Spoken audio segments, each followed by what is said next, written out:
look, I'm down here now. Hi.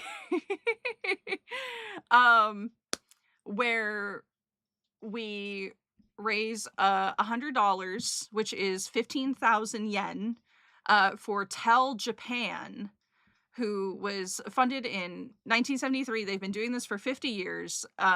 They give mental health support, resources to international communities within Japan. Um, yeah, if you can, I'm going to post the donation link. So if you guys would like to donate, you're more than welcome to. If you're just here for the vibes to see what Japan is all about, then that's what we're here for too. Um, Let me get us here. Let me take you guys on a journey, and this was not scripted at all. This is all improv, so bear with me here. I have a bunch of like walking tour videos lined up. So there is the longest walk from the airplane to um I don't know what customs. I was gonna say corral. They like kind of corral you in there. Oh my god, they walk for so long. Okay, so let's skip ahead just a little bit. Okay.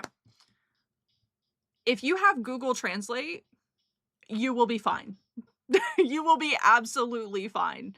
To point your phone at things and translate things, you don't need to know how to read. Out of I brushed up on as much as I could conversationally, just to make an effort. Um, I can say with certainty that we were a minority in that. Most tourists that we heard in passing, did not know any of the language, were constantly asking questions in English. It was very frustrating. You did, you survived 98% of the trip with a single piece of paper with some phrases on it. Yeah, I pre-made some phrases, um, and, yeah, shithead Australians. There were so many Australians. I never, 1, met an Australian before, and then 2, saw dozens and dozens in the airport alone. It was crazy, and our first interaction with a tourist, oh, they had to skip over the customs part, but it's a giant corral, where you go up to, oh, sorry, hold on. Yeah, so going through customs, you kind of just walk up to a computer, put your passport on the screen, and it takes your picture, and basically it does like a facial recognition thing. Uh, and then you go through another corral where someone manually imports your passport information. I think takes a second picture. And then you go through the third corral, which is for, like, declaring any items, like any electronics and stuff, and they walk you through this giant pen, and it's just you, but it's like a full body scan thing, I think? I'm not sure how I it really felt like we just walked right on through it. And then you're done, and then you're basically, "Okay, shoo, get out of here, get go do what you're gonna do." And you come out to this, this kind of open terminal space. We were actually at that information desk asking how the fuck to get out of here. This was the biggest, like, "Okay, this is easy level, figure it out." Um, we were so tired from the flight. It was like a 10-hour flight. We were so tired, we just called an Uber. We didn't even get, a transit card. We were not it was it was late. I think, wasn't it already like 7 or 8 when we got there? So it was already really late after a long flight.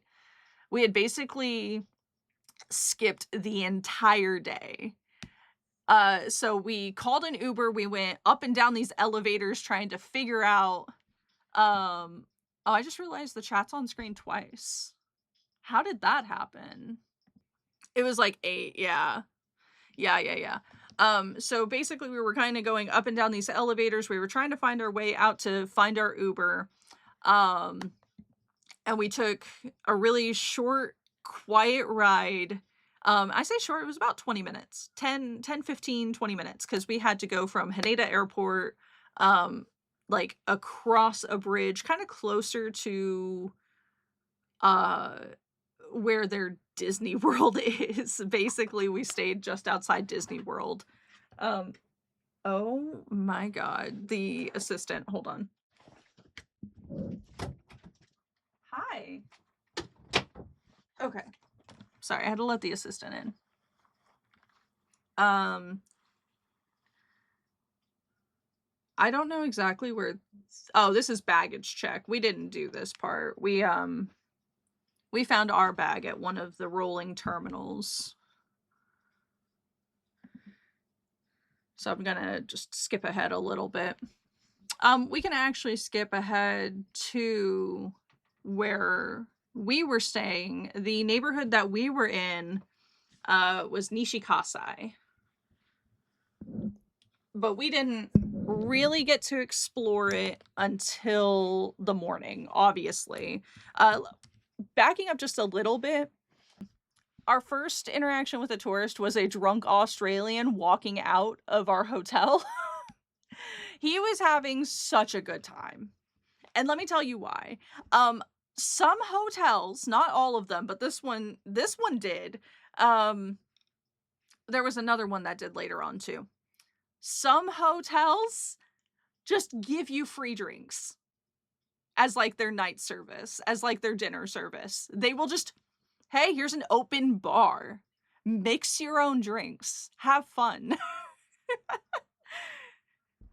Yeah, she's been in Japan so long, the English is fighting to exist. When I came back, um, and Sarge did this too, I'm outing you, Sarge.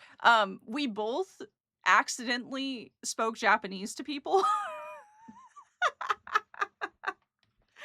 We both accidentally I have had to stop a couple of times to remember what the English words were.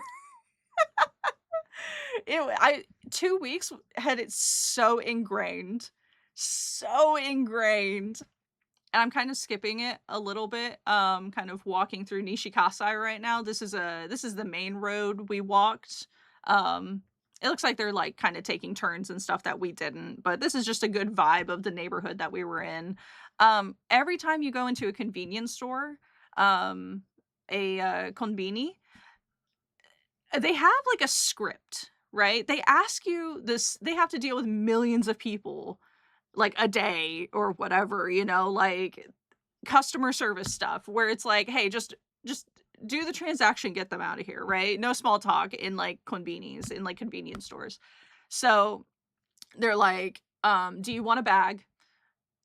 This is the price. Is that okay? Are you using cash or card? Do you have a point card?" Like it's got like they've got like 4 or 5 questions they'll ask you. So I got so used to just a few times, like a couple times a day, I would say "daijoubu" or "Ie kekko desu" or "hi." You say "hi" a lot, so "hi" is yes. So you would just go "hi, hi, hi, yes, yes, yes, yes, yes." Everyone does it. At some point, I was just kind of copying what everyone else was doing, assimilating kind of thing. It became very natural to just have, like, the script in your head. So the moment I came back and went to a gas station, their gas stations don't have convenience stores. Their gas stations are just gas stations. So, 1, it was weird to pull up to a gas station and then go into a convenience store. I was like, "Oh, this is they don't have this here, weird." And then the moment she was like, "Oh, do you want a bag?" I just immediately default was like, "Yeah, no, I'm good, thanks." It was so anyway, so Nishikasai. In particular, this is a street that we walk. There's a phone booth right there that Sarge took a really good picture at. Uh this is like a giant apartment complex, but the first floor is a bunch of little shops. We didn't go into any of like the little shops. We went past this a little bit, and there's a big building across the street. We'll probably see it, called the Sunny Mall, and that's where we went a couple times. Was it like 2 or 3 times? Because we were looking for we went there the first time because we were going to, like, a Daiso. We went there a second time, and we were gonna get a suitcase, but everything had already closed. That's better than saying hi and having her go, "Hello?" Oh my god! Oh my god, I really hope that doesn't happen to me. Yeah, I didn't even think about that. Oh my god, that would've been so awkward. 'Cause, like, the question she asked, I wouldn't have said hi to. I would have said, like, "Ie, que codes?" Oh my god. But if she had asked, like, if she had said anything else, I probably would have said hi. Ooh. Welcome to I used to study Japanese and done this multiple times. It's so awkward. Yeah. Oh, here, here, here. So that's the ABC Mart. They sell shoes. There's nothing but shoes in there. I love it. Is he gonna turn around? Turn around. Turn around. Look behind you. Behind you. Please. Uh Oh, he's crossing the wrong way. No. Anyway, there's a big fuck off building. We actually didn't go this way. We went down the other way. There's a big fuck off building called the Sunny Mall, and it has, like, it was like our first experience of, like, how malls worked in Japan. Every floor has, like, 2 different stores. So, like, half will be one store, the other half will be the other store, but it's still like an open air sort of market style. Um, that's not true. Some of them had, like, 3 or 4 stores. Um, but everything was closed because everything closes early in some areas of the country. So, things open late and everything closes early, right? I'm sorry. My sandwich was on her blanket. Excuse me. Thank you. Everything will open at like 10 or 11 a.m. and then everything will close anywhere from 6 to 8 p.m. So they're really short days. It feels like they're really short compared to how everything is open late here in the States. Because most places here in the States are open till like 9, right? Like 9 or 11 is kind of the range. Gotta hop into a work meeting, be back. Okay, good luck. Good luck. Yeah, it's really chill. They Everyone was taking it really easy there. Food places there are usually open late. Everything else Yeah. The food places were usually open late. There were a couple spots that were, like, even open until, like, 2 a.m. Um, so that was really cool. I also realized about the chat, you can't really see behind it. What was I saying? Oh, food places. Yeah, food places are usually open until oh my god, my phone's about to die. It's okay, who needs it? We went to the McDonald's. We went to McDonald's a couple of times, not, like, every day. I think we went on the first day, and then we went on, like, the last day? Okay. Um, the Dragon Quest potato burger. Yeah, Sarge got the Dragon Quest potato burger. I forget what tech support got. I don't think tech is here. I forgot what he got, but it was so good. And then, like, on the last day, the last time we went, Sarge, you got the Samurai Mac, which was like a double-decker Big Mac with teriyaki or something like that. Is that what that was? I can't remember, but it looked so fucking they have, soy. Oh, yeah. They had chocolate pie. and they were having a crossover event, a weird McFlurry crossover event where a chocolate company that my understanding, it's the equivalent of our Nestle, right? How we have, like, Nestle chocolate literally everywhere. Their big chocolate brand was having, like a faux head-to-head of their 2 most popular chocolates in a McFlurry, and it was good. It was like a vanilla chocolate swirl McFlurry with, like, these little chocolate pieces in it. It was good, I wouldn't get it again, but they were just like little graham cracker cookies coated in chocolate, so they were good. Um, but I did not get that one again. Yeah, it was alright. The sandwich or the McFlurry? Because you didn't try the McFlurry. The McFlurry was also just alright. Um, God, what else did we do? Oh, we obviously we didn't stay in Nishikasai. We decided to venture. We decided to venture into Tokyo, okay? Into the Tokyo Metro. And where we were staying in Nishikasai, our only option was one, like, an hour walk. It was a very long walk, and you walk a lot. I think our daily steps were anywhere from 20 to 30K. Because it's a walk. It's so when they you guys, oh my god, maybe you do understand. Maybe you guys do live in walkable cities. But when I say this is a walkable city, this is what I imagine from a walkable city, is that you can just walk and it's not a big deal. Everything here, at least in my area, is so spread out that it doesn't feel reasonably walkable. Like, where I am right now, to even get to a store, not like a convenience store, but like a store where I would shop, is easily like a 45-minute walk. Like, it's not a short walk. Where in Japan, things are usually close enough. There's usually somewhere within 10 minutes. And this is most places that we stayed. There is some sort of shop or store or grocery or market or something.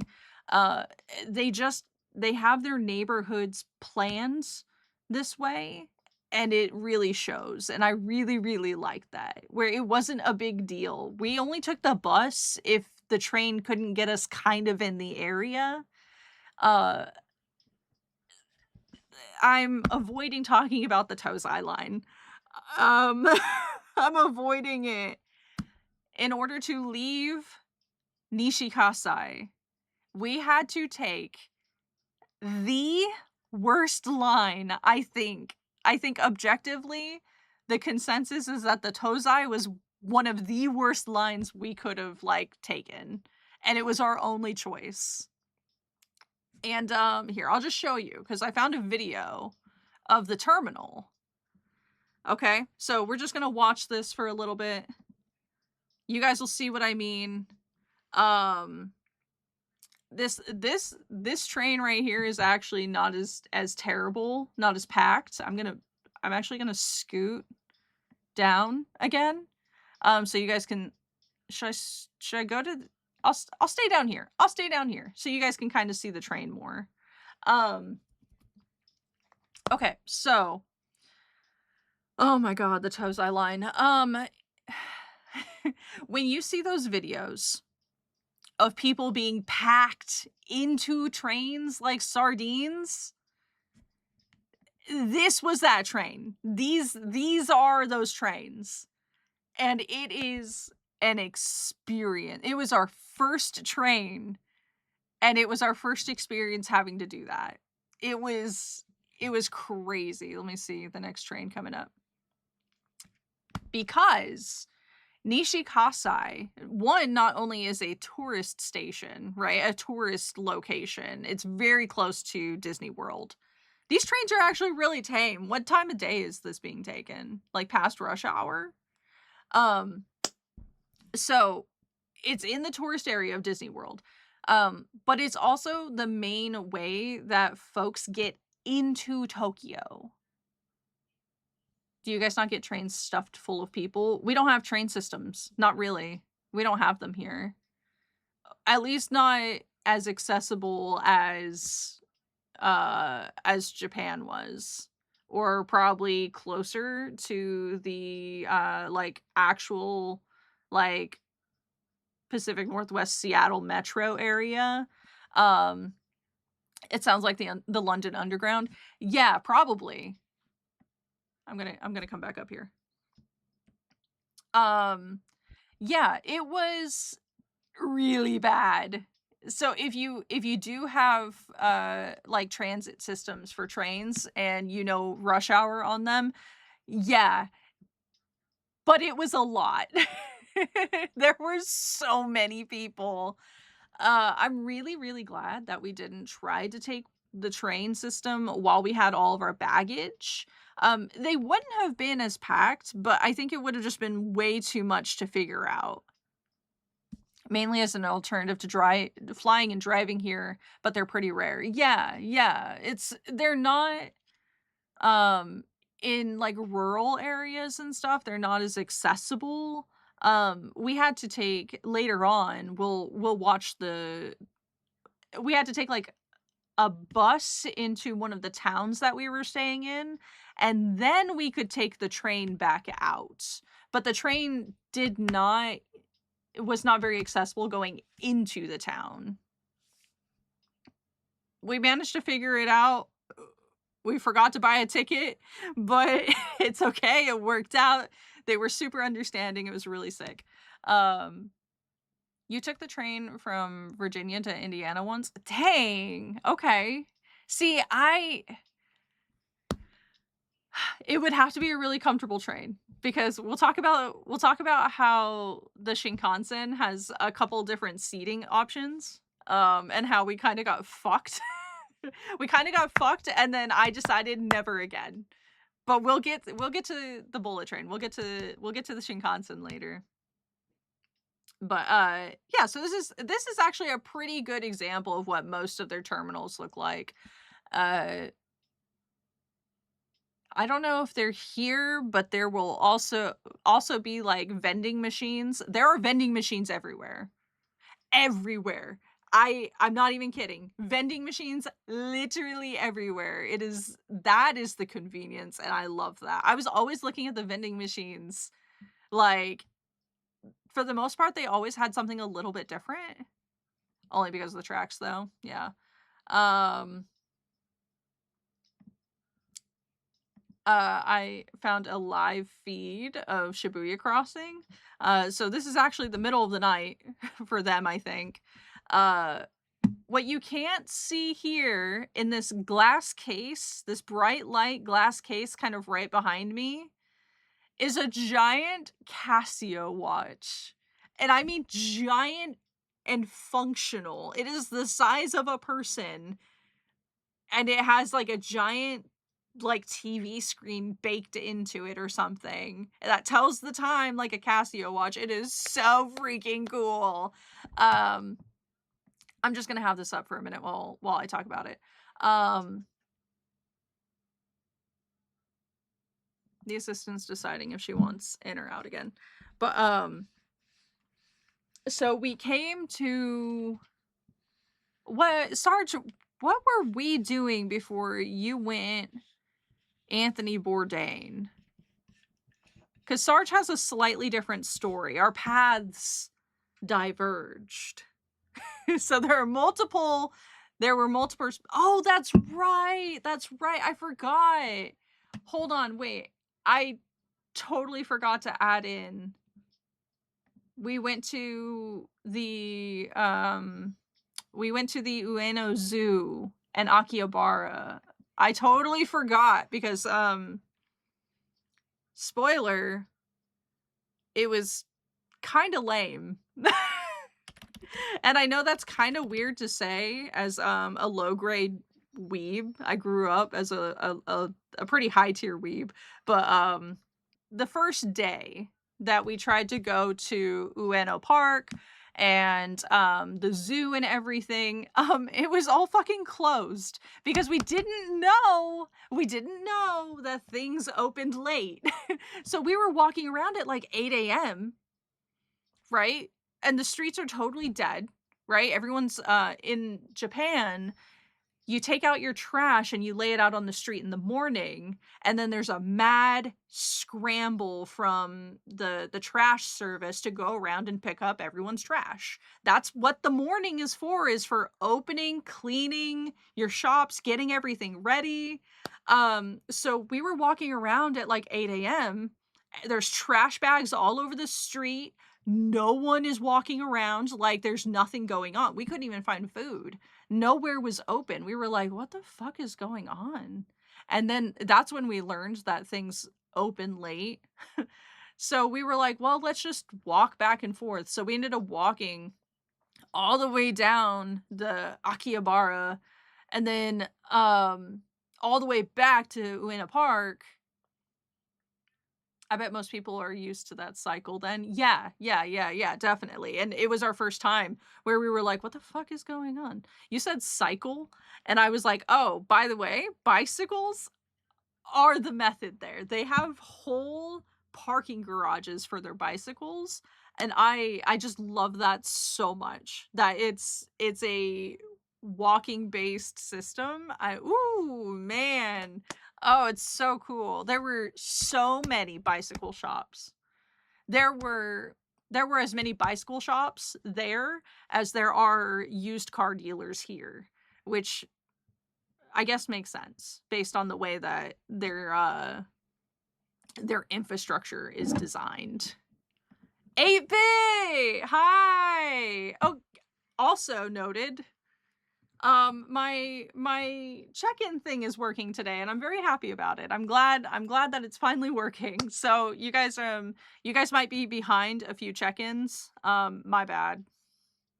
The trip was amazing. We're going over it. We just got kind of started. We're going to like our first little area here. But yeah, so this is Ueno Park. We went back the next day when things were finally open. And we just had like a really we had to bear the Tozai line again. But if I remember right, it wasn't so bad the second time. The way that we had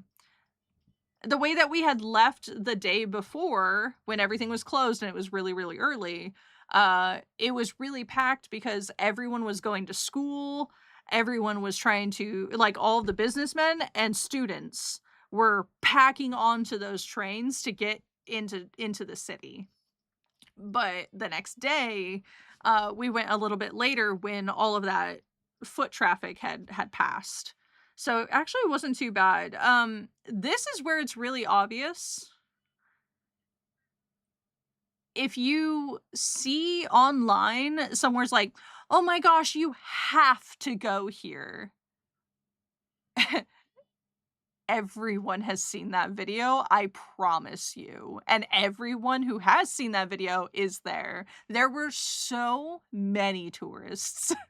So many tourists. There were I had tourist fatigue, and I was a tourist.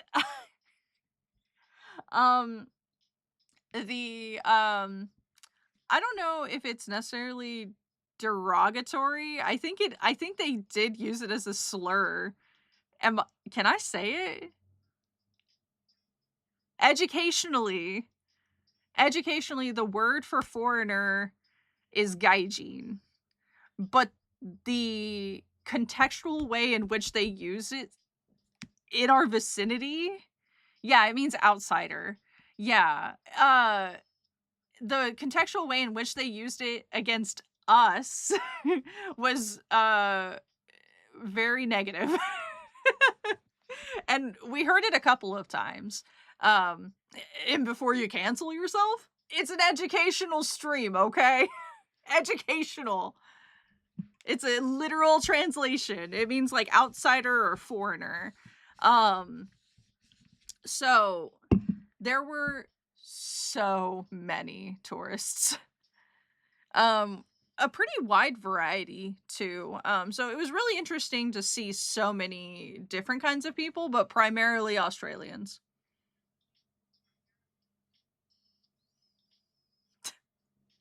is a wild yeah, is wild one to translate sometimes. Yeah, because sometimes their words have multiple meanings, true. Um, me seeing another white person. I it's just like the attitude. Guys, Sarge put me on this, okay? I blame Sarge, but culture shock isn't real. Culture shock is when you go into another culture and things are different, but not accommodating to you. And that I saw that so much with so many other Australian accented tourists where in Japan you carry your trash. They don't have trash cans. They had like a terrorist event. Sarge knows the story better than I do, but they had a terrorist event where all of their trash cans were being used in public spaces to commit crimes. So they took away all of the public trash cans. It is your responsibility to take care and discard of your property. Sarin gas attack in 90s. Yeah. Okay. Okay. Okay. Yeah. Yeah. Yeah. Um, we um we had to carry our trash with us everywhere we went, and we had to find like public trash at parks. They have public trash at parks. Or you literally just wait until you get back to the hotel and you gather your trash there. Or whatever residence that you're staying at. Uh it seems like a reasonable response to this day. And and you might notice it walking around here. There's no litter. If there's litter, it's like a little piece of something, but there's not full litter. The streets are very clean. They keep their spaces very clean. And mwah, oh my god. Oh, I loved it. It was so beautiful. If they're going into the street. Are they gonna go to Aki? Did they just kind of like skip ahead to when they went to Akihabara? Uh, kind of. This isn't the main road. Yeah. This isn't the main road, but you can kind of see it. Um, yeah, they're always handing out tiny little packets like I'm actually surprised I don't just have one because I had so many of them. But just like tiny little like hand cloth, like plastic bags of little hand cloths. They would just hand them out anytime you got food. So you can wash your hands real quick before you eat. In case you have been touching anything. Which like now I literally keep them in my bag when I go out. Like I just have them because I have so many of them now. Uh yeah, so this is kind of the vibe. Oh, look, another ABC Mart for shoes. This is kind of the vibe of Akihabara. Uh this is kind of like a side road that we didn't really go on. We stayed on the main road. Mostly just hyped up. I don't know if it used to be different for an anime fan back in the day. But my perception of what Akihabara was going to be like uh is now very dated in comparison to what I actually experienced. Yeah. A lot of inflated pricing. You can tell that they rack their pricing up for tourists. It's not for what is being sold, it wasn't really worth any of the pricing. We did go to Animate. Animate is a pretty big like nerdy gamer kind of store where they sell a lot of uh uh like those anime cast CDs and DVDs and stuff like that where like the cast of the anime sings songs. A lot of like anime girls singing soundtracks. That's basically it. They had a whole floor of that. They had a whole floor of Final Fantasy stuff, like Square Enix stuff. They had a whole floor of porn. They had a whole floor of just like it's all brand new. It's not used. It's not terribly old. It's mostly like modern franchise stuff. I did manage to find. Hold on, wait, I have to share this. This is my first merch share, which I was not expecting. They had the art book. Oh my gosh, it's got the shiny wrapper on it still. Hold on, let me take the shiny wrapper off. Accidentally stumbled into the porn looking for Berserk, your secondhand smut. It wasn't the secondhand smut store. We'll get to that. Don't worry, 8-Bit. We'll get to the secondhand smut store. But anime is not where you want to go if you are looking for... If you're looking for, like, retro collectibles. Oh, it still has a shiny cover on it? Okay, I'm gonna try. This is an art book for a very what I considered obscure anime called Mushishi. I haven't even had time to like open it and appreciate it yet. The plastic is literally still on it. I did find that, and I found the Bloodborne art book, which was really cool also. Okay, sorry, I had to close that back up real quick. So yeah, I ended up finding the Mushishi art book and the Bloodborne art book, which was a little unexpected, but pleasant. But that was really all they had in way of like older stuff. So I was a little disappointed. And then yeah, like I said, all the other shops in Aki were they had older stuff. But it was obvious that they were pricing for tourism, if that makes sense. So I had decided that I was gonna continue my search for what I was looking for in other ways. They do have secondhand stores. The most popular one is Book Off. Book Off is a really cool, like secondhand book and goods kind of store. There's another one called Geo, which I think at the time we didn't know it was called Geo. We were calling it Hypermedia because that's like their catchphrase, like their tagline underneath their Geo logo is Hypermedia. So that doesn't matter. So I decided, you know what? I'm not gonna fuck with Akihabara. It's not fun. There were too many people. It was too busy. It was really. If you've ever walked the streets of a busy like shopping city, it felt like walking through LA, and I did not. Oh man, I'd let myself get lost in any secondhand bookstore. 8-Bit.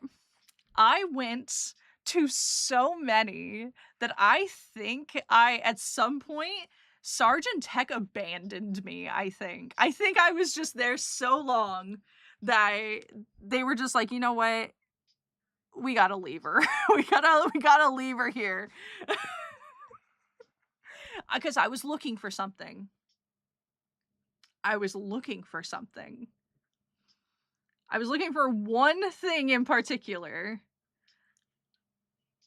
I was. One thing. She'll be here next week. We can collect her. Yeah. Yeah, exactly right. Exactly right. Oh, I just saw. Wait, I just saw a banana. Thank you. Thank you for the dono. Thank you. Thank you. I just saw the latest donation. Thank you. What was it? Should I leave you in suspense? Because for me, it was a huge deal.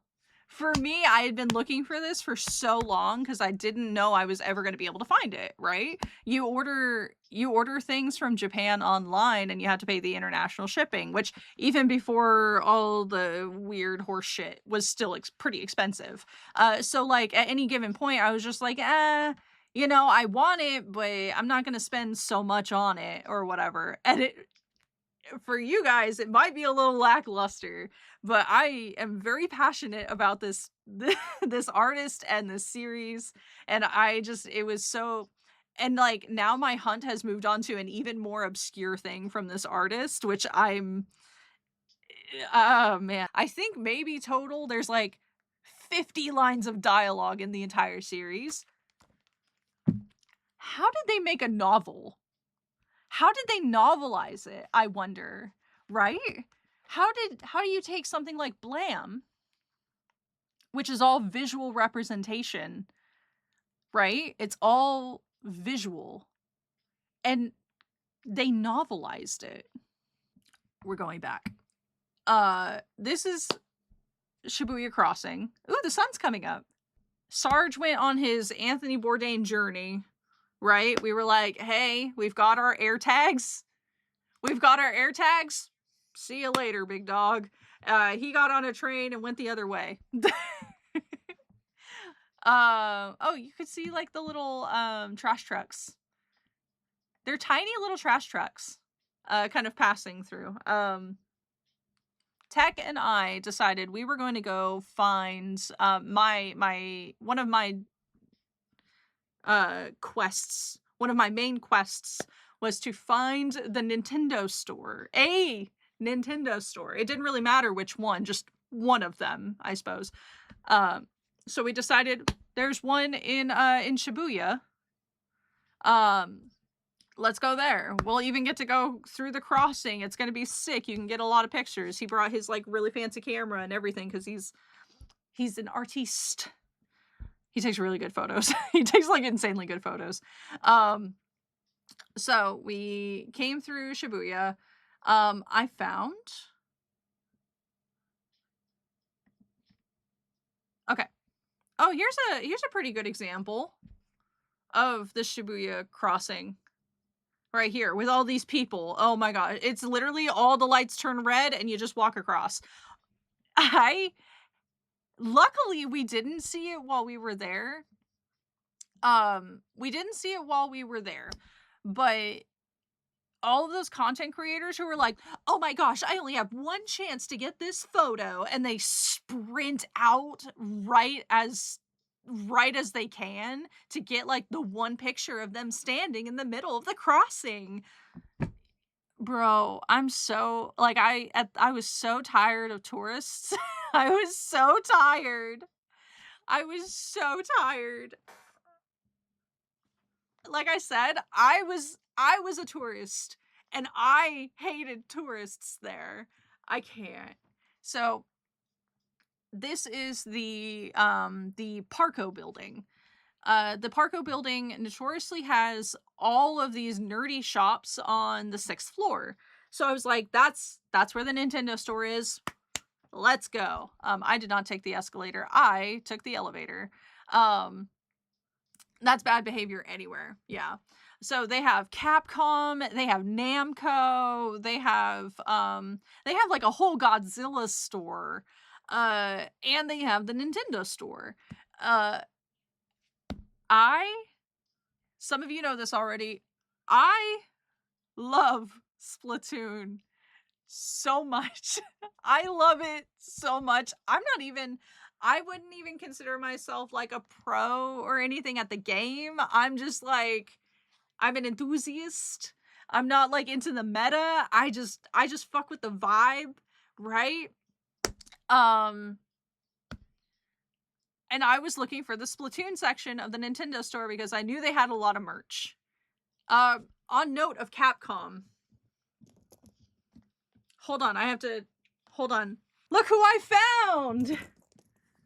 Look at my sweet girl! I guess, did they announce Okami 2? So I guess it makes sense. But, she's my pride and joy. And I love her so much because I knew she had to come with me, which was scary. Because at this point, I didn't have a suitcase. When I purchased this giant thing, I didn't have a suitcase for merch. So I had to keep that in mind when I went. Okay, there's this big Godzilla. Big Godzilla. And all this Godzilla merch. And look at my sweet little girl. Look at my sweet little Mothra. I love her. I also got the ugliest little thing. The ugliest little guy. Have you guys seen Shin Godzilla? Would you believe me if I told you this ugly little fucker? Look at him. Look at his beady little eyes. This guy is a fucked up fish. This is a salmon in the larva state. Look at how ugly he is. Oh my god, you can hardly tell, but he's got little chicken wing arms, fat little legs, and just like, look at how ugly he is. This is Godzilla. And I love him so much for that. But there was also a Sega store with a bunch of like Yakuza, like from all the Yakuza games and Sonic and stuff like that. So that was kind of cool.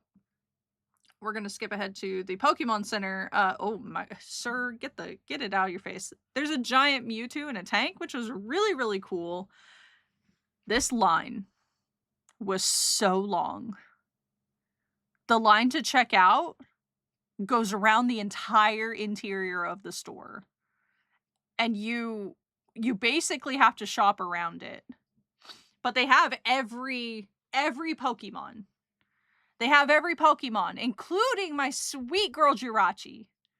All right, including my sweet babe. However, I was not going to stand in that line, so I did not stand in that line. Instead, later that day, I think, or the next day, I'm not sure, I went to a book off and they had a Jirachi there. So my sweet girl had a second life from book off, and I gave her a second home. Let me skip ahead a little bit. They had, look at this section for Animal Crossing. It is just such a vibe. Just like that very pastel teal, white pastels. Love it. Love the pastels of the Animal Crossing merch that they had. Oh, they had like every amiibo. Like every single amiibo. I found amiibos. First off, I found amiibos that are like $80 in the US. They also had amiibos that are discontinued in the US. So I bought them instantly. Yeah, I bought them instantly. What do you mean? What do you mean? So I got, not every Splatoon amiibo, but I got a lot. I got the amiibo sets that I had been missing, because they're so expensive. Did you also not go through the Splatoon section? What is wrong with these people?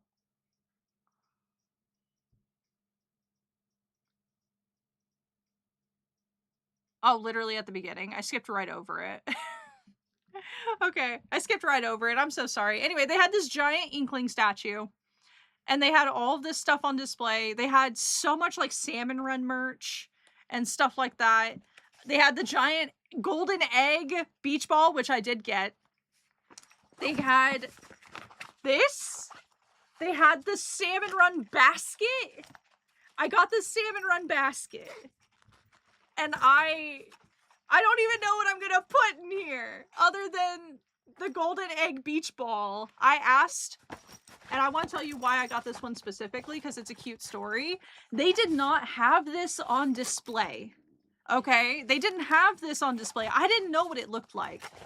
So I was like, sumimasen, and I learned the word, and I already forgot the word, but for like display, like open, I asked if they had this open, and she went above and beyond to ask an employee on the radio if they had this. Could she open one? And they brought me an opened one from the back to see. And it was a small endeavor, but it was so cool that they even did that I was like, yeah, I have to. Yeah, I have to. This thing is neat. This thing is cool as fuck. You probably saw it in the background. I also got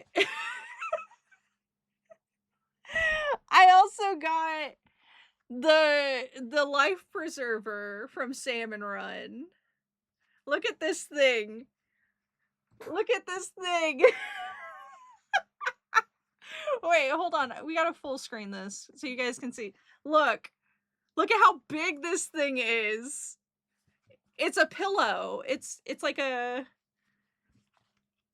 Why did you spend so much? Have you seen the customer service? Yeah, exactly. Also, because our dollar is so powerful, things actually weren't that expensive.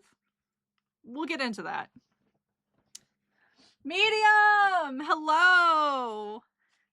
Hello! 1 times, you fucking liar. I know, I just got it working, so it's gonna be a little bit behind. It's gonna be a little bit behind. This is the first official stream. That's why. That's why. I never streamed before. This is the first time. Yeah, the rest were dress rehearsals. Yeah, this was all practice. So yeah, on the topic of pricing, our dollar is very powerful over there. Yeah, things were like most of the things that you're seeing right here. 24, that's about $20. Maybe a little less. Let me double check.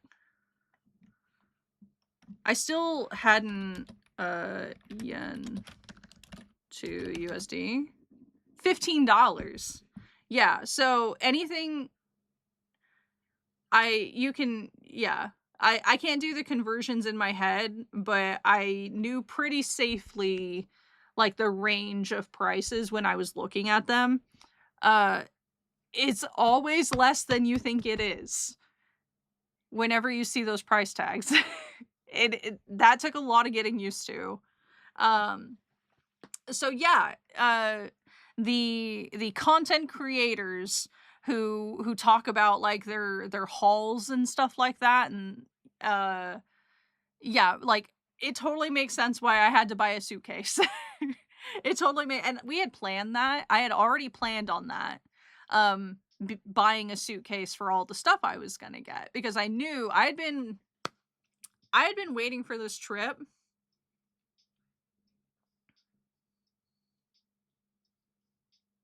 for like 16 years. So happy that I finally got to go, but it also meant that I had a very long list of places I wanted to see and a bunch of merch that I knew I wanted to get. Are you guys ready for the Shinkansen? For the bullet train, the bullet train. Okay, and let me tell you, this was a multi-stage experience. The Shinkansen was a multi-stage. The first time we tried to get onto the Shinkansen, the first time we tried to get onto the Shinkansen, we didn't know how it worked. Okay, there were these rows. He might show the ticket stations. Yeah, buying the ticket, okay? There's this office that you can go into, or there are these stations. And most of the computers have English options, okay? English, you'll see it everywhere, all right? On most of their signage. Most of their signage, English is hard-baked into their signage. It's hard-baked into most of their computer programs, their public programs at least. So when you walk up, this was a very confusing process for me walking into it. I also eventually got the app. We did it all on the app pretty much after this point. So, okay. But it asks you where you want to go, when you wanna go, what seats do you want, that kind of thing. Yeah, what time do you wanna arrive? Um, Doing this all for the first time while a ton of people are around you and waiting on you, it was a lot of pressure. I was being thrown to the translation, cultural wolves every turn, every step of the way. I didn't know the first time what, like, the baggage seating was like. That's okay, we didn't really need it. But, um, it's all pretty intuitive. If you let yourself slow down just a little bit, pay attention to what you're doing, it's all very intuitive. You'll be okay. You will be fine. You don't need all the extra shit. I promise you. I promise you, because I downloaded a ton of shit, right? I had all these apps because everyone was like, oh my gosh, you need this app. And I was like, "Ah, I'll check it. I'll see if I need it. Whatever." Um, Anyway, so you pick your seat, you pay with your card, it spits out this little ticket. The ticket system the ticket systems for all of their lines is a little confusing. Um, and again, that might just be because I can't read. You heard it here, folks. I can't read. No, because I couldn't read most of the signage. It was probably obvious that we needed special tickets for certain places. Um, this is foreshadowing because this bites us in the ass a couple times. Um, it bites us because we end up getting to places that we actually needed tickets to get to, and then we had to like adjust our cards and pay after the fact. Um, you take your ticket, you go into this little station, you feed it through, or you scan, or you get something called a Pasmo or a Suica card. You don't need every transit card, I promise you. This thing got us, this right here, this got us like 95% of the places we needed to get to. You can also use it at vending machines.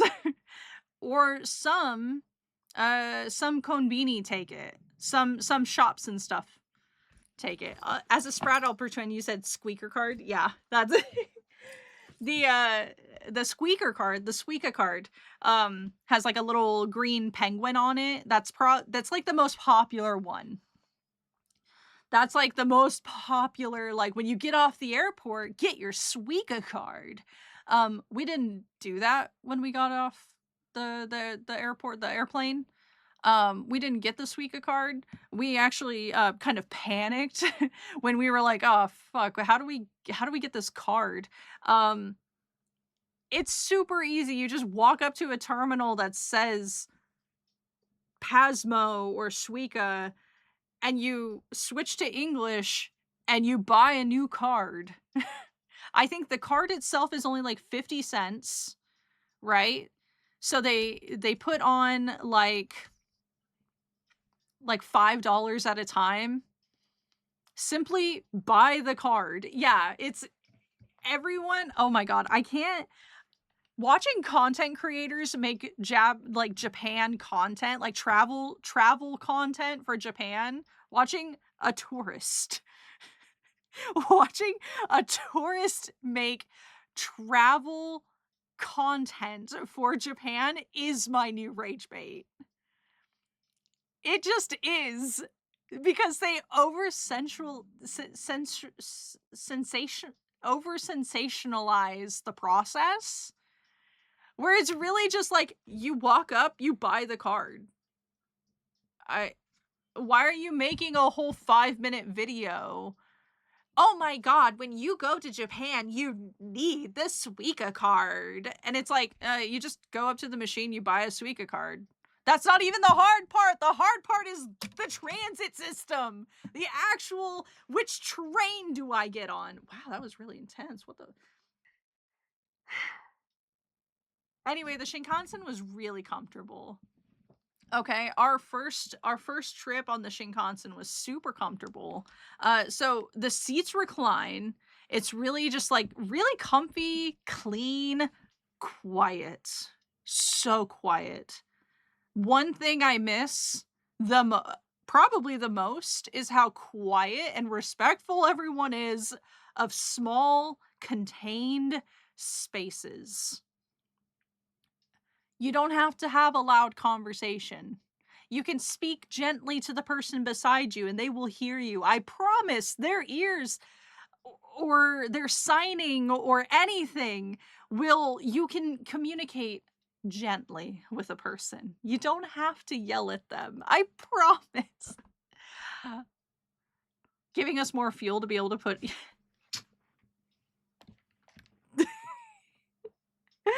Ah! I say this with love, but this is how we look at American tourists in Europe. I know it's us. I know it's us, but I can now also say it's also Australians. And I can confidently say it. I'm sorry. Your default is yell?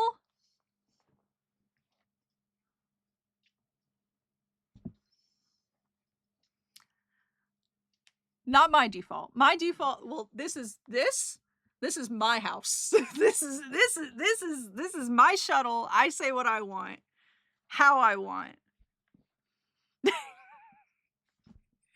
But no, yeah, I totally get it. I completely understand. Australians are 50% yell, 50% laugh in terms of volume. That's true. Yeah. I will always remember that drunk Australian we met. Absolutely.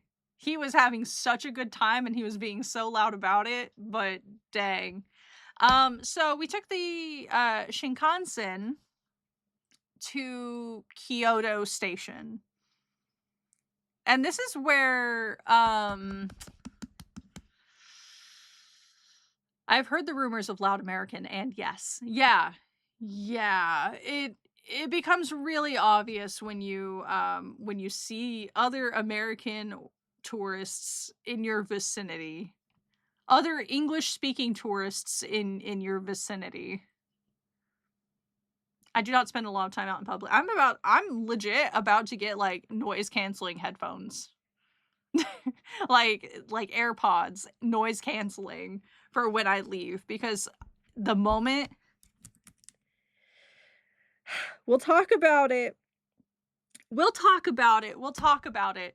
Um because our flight back was not nearly as pleasant as our flight in. And the differences were immediate. So, I'm gonna bring down I'm gonna I guess not bring down the mood. Sarge, what's the word for it? When we got to Kyoto, and I know this isn't everyone's experience. Maybe a lot of things have changed in like a couple of years, or maybe it was just a bad day for some of these people. I don't know. The foreigner fatigue, the tourist fatigue was so obvious in Kyoto. I was blatantly disrespected from an official in the Kyoto station. They actively hated slash feared me specifically. Yeah. You apparently looked very scary in Nara. We got off the Shinkansen in Kyoto. Okay? And the further you get from the Tokyo Metro, the higher the skill ceiling is for speaking and understanding Japanese, which I was the translator, and I only have like a basic level, very conversational. I would say I'm a toddler. I've got toddler understanding, right? And I'm working on it. I'm going to be looking into like taking classes and courses again so that way I can be a little bit more fluent next time we go. However, we got off the Shinkansen into Kyoto Station, pardon me, and we were lost.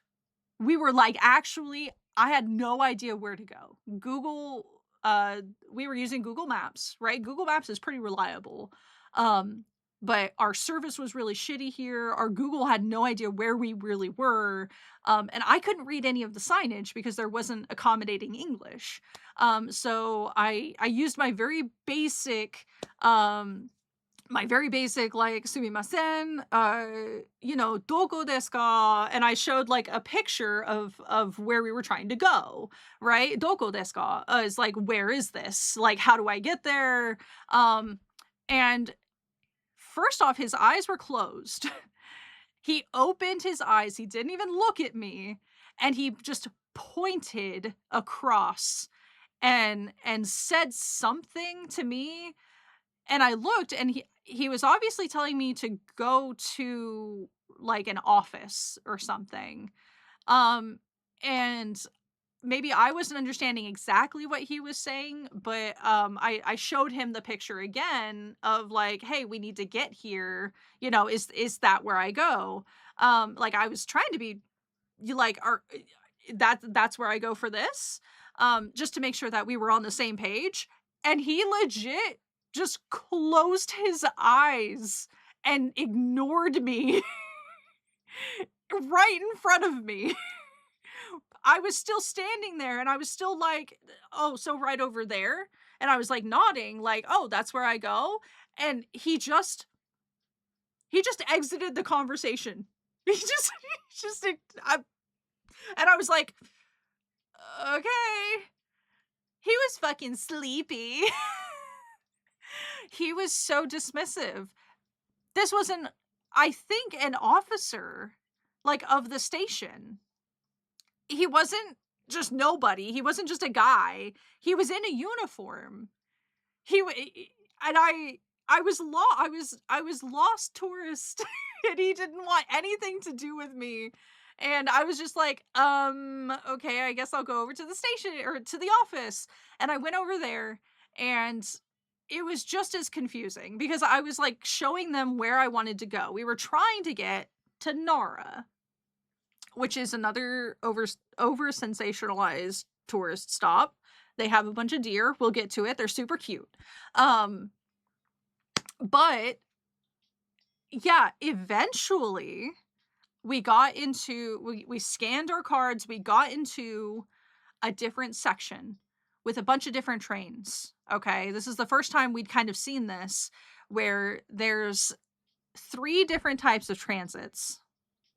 Yes. Yeah, yeah, first experience with local, semi-express, and express trains. So semi-express is also called limited express. It means they only make partial stops, where express trains go directly to where they say they're going. So we're trying to figure out how local, semi-express, and express trains work because we're trying to get to one in particular. Here's one thing we didn't know is that we would have needed, like, a separate ticket on this line because it kind of fucked up our cards. It doesn't matter. Um, this very nice lady, this nice older lady came up and helped us figure out how to get to Nara. In really good English. She saw that we were, like, walking back and forth and looking at all the signage and everything, and she was just like, "Do you need help? Are you trying to get somewhere?" Super good English, and I was very thankful that this was, like, the recovery experience. We got on the train, um, unfortunately, I couldn't find, like, a train from Kyoto Station to, like, Nara, like, video-wise, so we're gonna have to chill here for a second. But while I was on the train, I had sat down and, it was kinda packed at first, and then people were, like, scooting away from us. And it was kinda hard to tell at the time if that was because, like, the spots opened up next to them and they could just, like, give us the space or they wanted the space, or if it was, like, a purposeful, like, move away from the tourist kind of movement. Um, it was hard to interpret, especially after the experience I had just had, so, like, I was still kind of like, I don't know what's going on here. I don't know what's up. Is this tourist fatigue? Is this just, like, how they do it here? Like, I don't know." Um, so, like, it was a little yeah, anyway, we actually got to Nara, and, Sarge on his Anthony Bourdain shit went to go explore while we got things settled and figured out, and, yeah, he had a woman actively like shoulder her child away and run away from Sarge for walking down the street. Which like Sarge wasn't like unkempt or anything. We always tried to like keep ourselves like dressed like modestly, respectfully. We weren't even like showing our tattoos. Because both Sarge and I and Tech have tattoos. We were always keeping our tattoos covered. We were keeping our hair nice. Some people can't handle big handsome man coming their way. Did not know how to react to that. Yeah. Yeah. Can't handle it. See, that's what I was saying.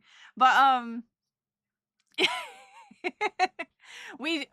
I did have a thought that it might have been, like, his beard, maybe? Like, visually, maybe it was, like, the entire, like, gruff American look, right? Like, maybe that was, like, a little intimidating walking down the street, but having, like, the full shoulder of your child away from a person and then actively move away, like run away from a person, like, it was kinda, you know? Um, the only nice people were the restaurant owners. Yes, yes, yes.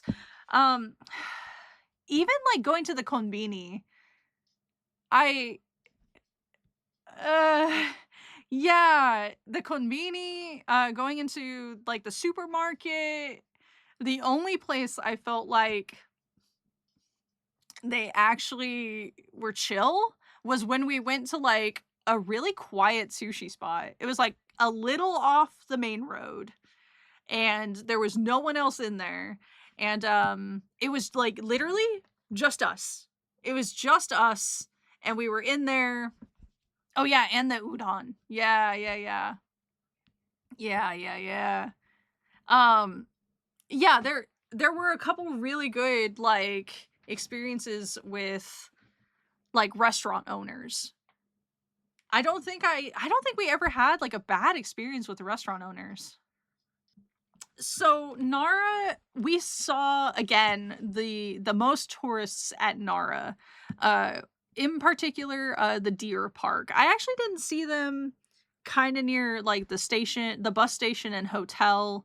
Um, I forgot to mention I had an experience. I had a fun experience when we got off the train in Nara because we had to take a bus from the Nara station to the bus station. Like we got off on the we got onto the wrong train.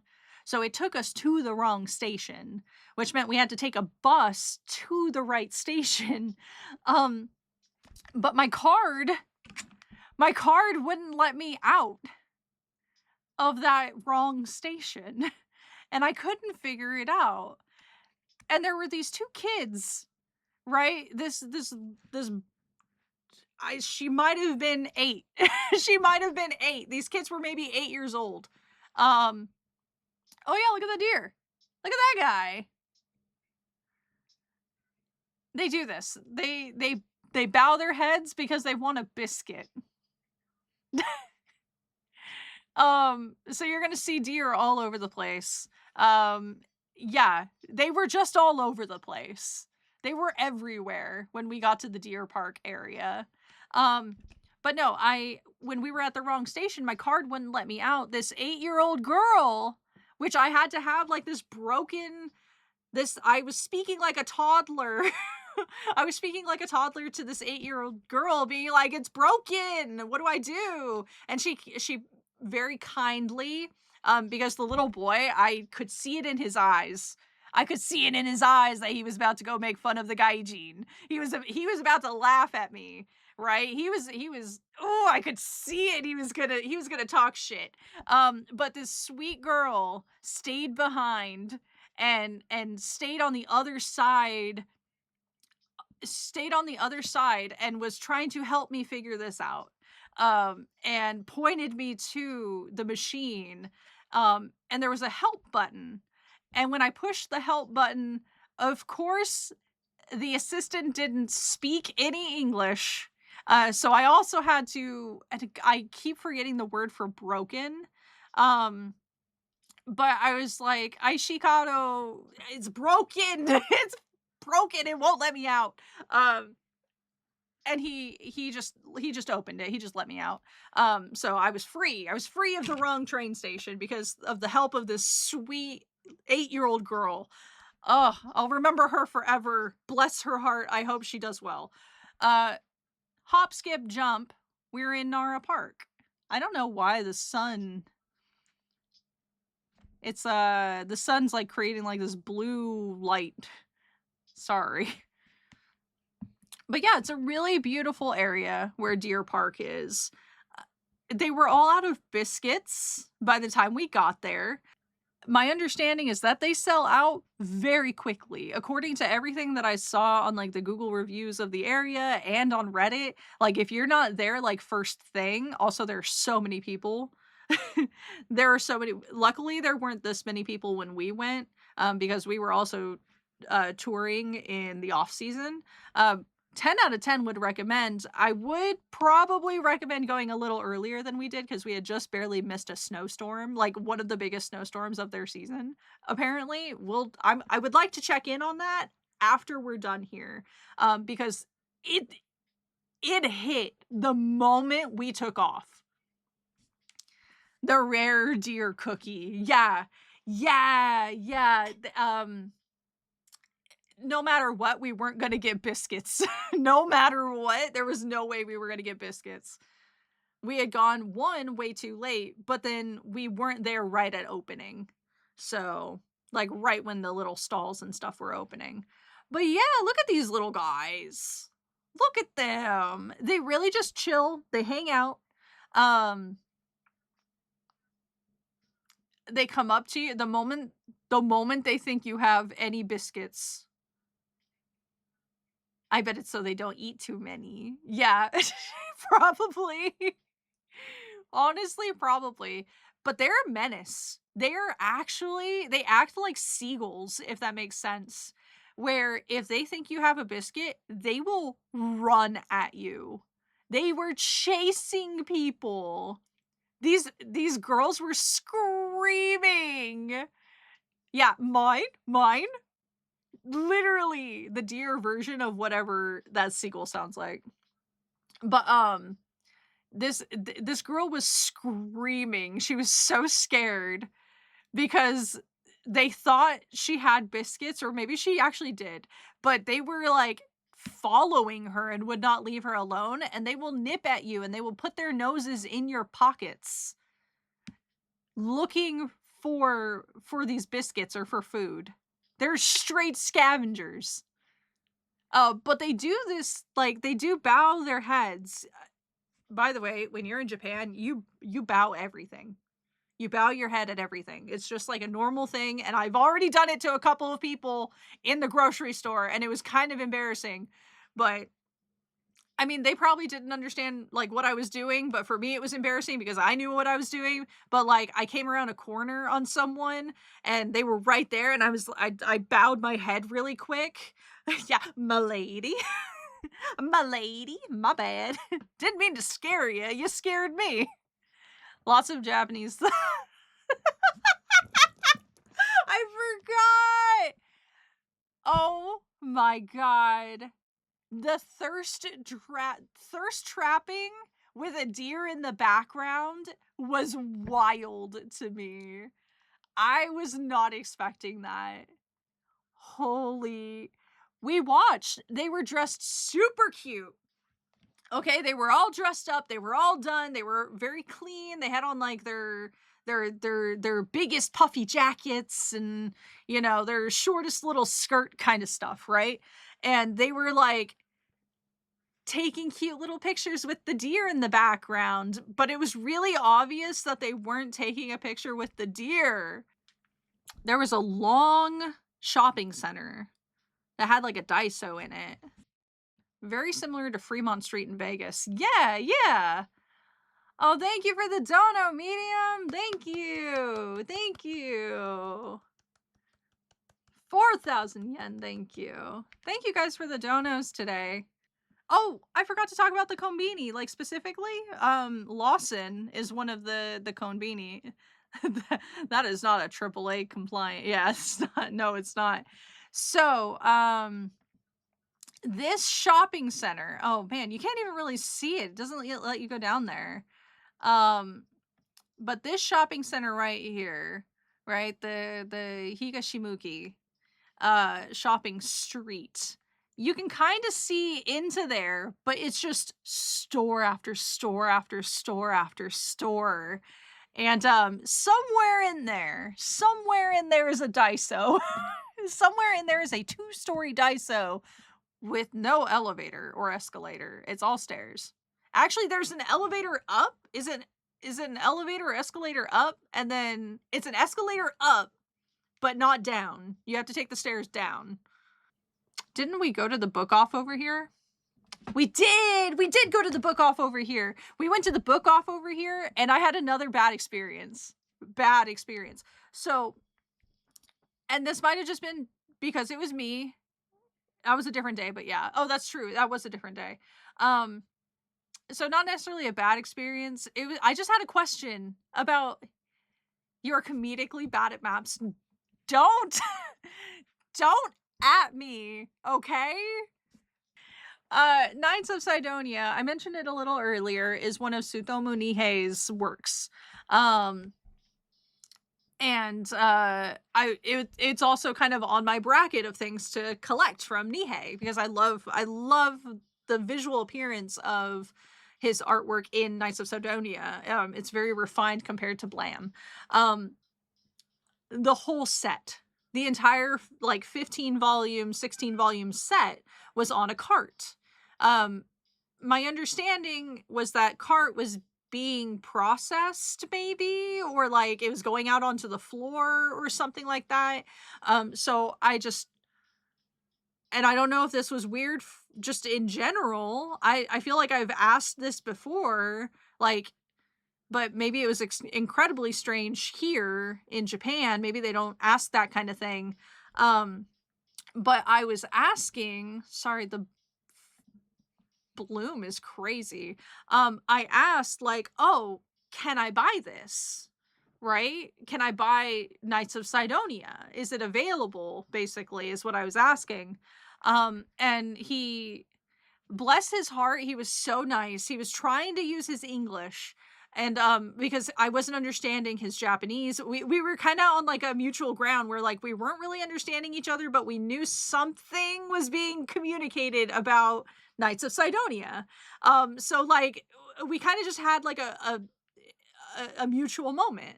Um, arguably a good moment where we both were working with each other to teach each other the language in the moment, you know.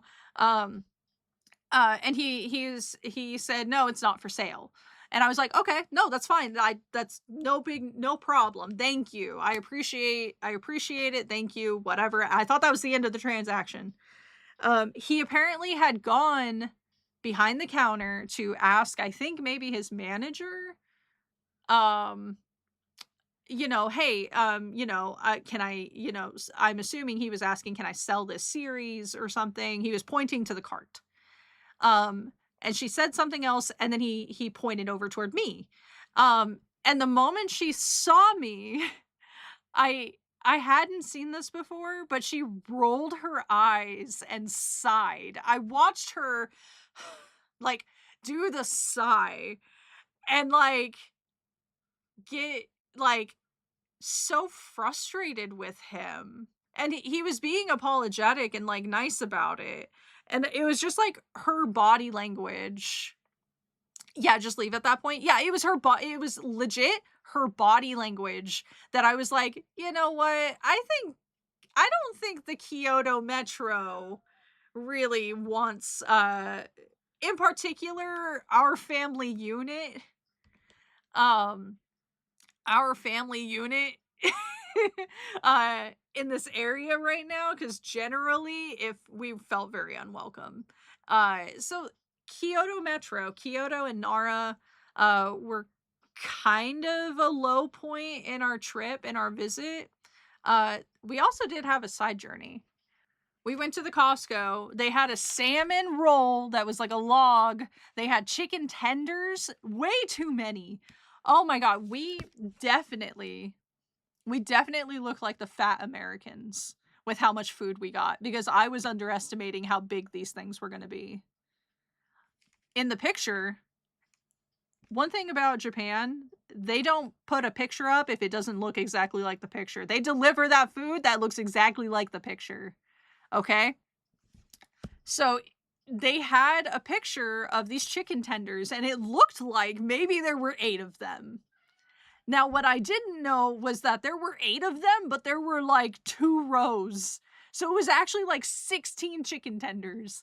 So we had to hurt ourselves. We had to hurt ourselves. I was so used to America cucking us with food sizes. That's true. That's true. We advertise everything bigger than it actually is. I hate that. So at this point of the trip, it was time for tech support to go home.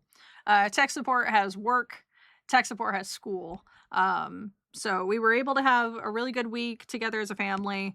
Sarge and I kind of had our honeymoon second week. We went to Ikebukuro, uh, which we didn't necessarily explore a ton of because we were only there kind of for a day. It was actually, well, we were there for 2 days, weren't we? Because the first day was like really confusing trying to get around, trying to get there. And then we were like one night, yeah. It was still pretty early in the day by the time we got to the hotel though. Anyway, this station was very confusing. Went up, explored after dropping him off, then bounced in the morning, yeah. We had kind of a oh man, I just remember being so like confused and lost like with the Ikebukuro station because Google Maps at this point was still kind of tweaking on us and we like came out on the wrong side of the station. We needed to go back through the station.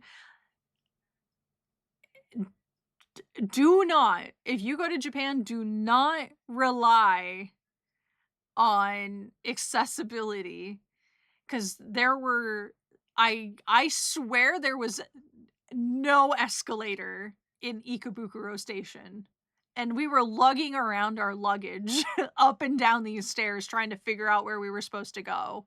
I didn't see any escalator or elevator for that matter. It was crazy. There were so many stairs. There were so many stairs. Yeah, we ended up going to, and I thought I had a video. Hold on. You know what I can do? I can find that video. Hold on.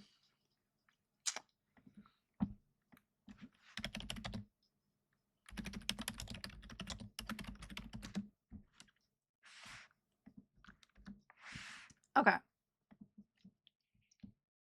We went to the Toei Museum, which was a train and a bus ride away. Here we go. It was kind of a train and a bus ride away. The bus drivers are insane. The bus driver was crazy. He was whipping. He was whipping around these turns at like 15 miles an hour. It was crazy. He was on people's asses, but all at the same time, he was a safe driver. It was crazy. I was scared, but I was having such a good time. Anyway, so yeah, you actually can't film a lot of the museum.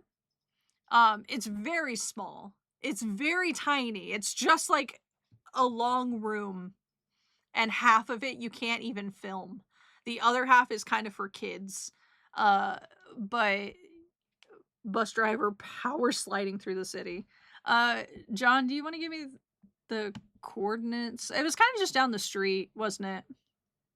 From never mind. You don't have to do that. I can just Google Street it or whatever.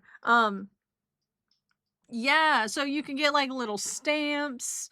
There was this vending machine with a bunch of drinks. I ended up getting like a Pepsi or something like that. Um so they actually, and you're gonna see in this vid where he goes into the merch, he goes into the store. Oh, look at all the little Greymon, Agumon feet and stuff like that. They cleared out a lot of their Digimon stuff. There was not this much Digimon stuff. I was kind of expecting that. I was kind of hoping that there would be. All of this Digimon merch was not here. It was very limited Digimon merch. So, unfortunately, I didn't get my Guilmon, unfortunately. But I will, let me put it, is it this one? Okay, I'm gonna drop this here to show the merch that I did end up getting. We found a couple of the cute little plushies in the top corner. We found a bunch of little keychains all over the place. The Gatomon was actually later on, from a book off. I wasn't expecting to find a Gatomon at the book off. But these plushies in the top corner and the keychains kind of laying on the shelves, those were all there.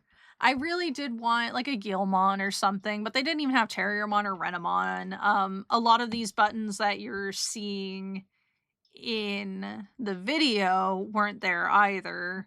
So they cleared it all out because they have a new franchise launching called Girls Band Cry. Girl Bands Cry or something like that. It looks kind of like a K-On style, like a rock band, like a legit rock band style, like K-On kind of show, with a bunch of girls who are playing in a band. I don't know. I didn't look up too much about it. It does look cute. The art looks cute. The girls look cute. So like maybe I'll check it out. But I wasn't there for that. I was there for the Digimon. We went down the street. I'm gonna find this place. Hold on. I'm gonna find this place because this place was so good. They saw American fast food and they did it better. I'm not even kidding. I had such a good time. Okay. This is the most pixelated picture of the food. Okay, anyway. So they have like these nice wrapped burgers. They have they fill your drinks, but then they seal the tops of them. So you like stab your straw through like boba. And then like they have really good fries. We tried a bit of their fries. Their burgers are so good. I'm going to go out of my way. Let me find like an actual, my computer is stressing. Anyway, so it's called Zetteria.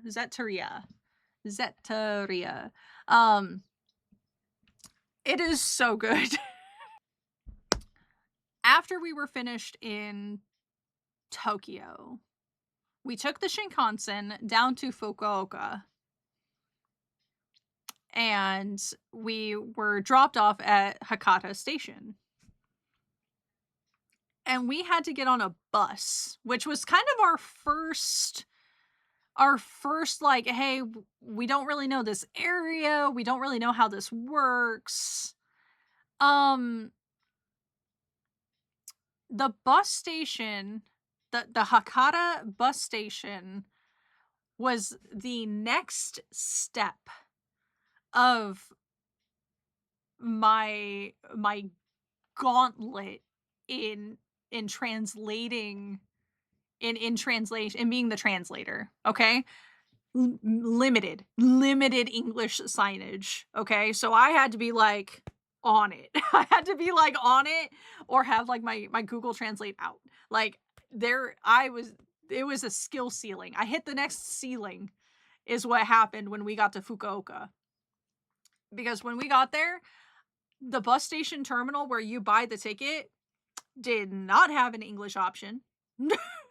And I did not know what it was saying, and I did not know how to say, "Hey, I just wanna get to Hita.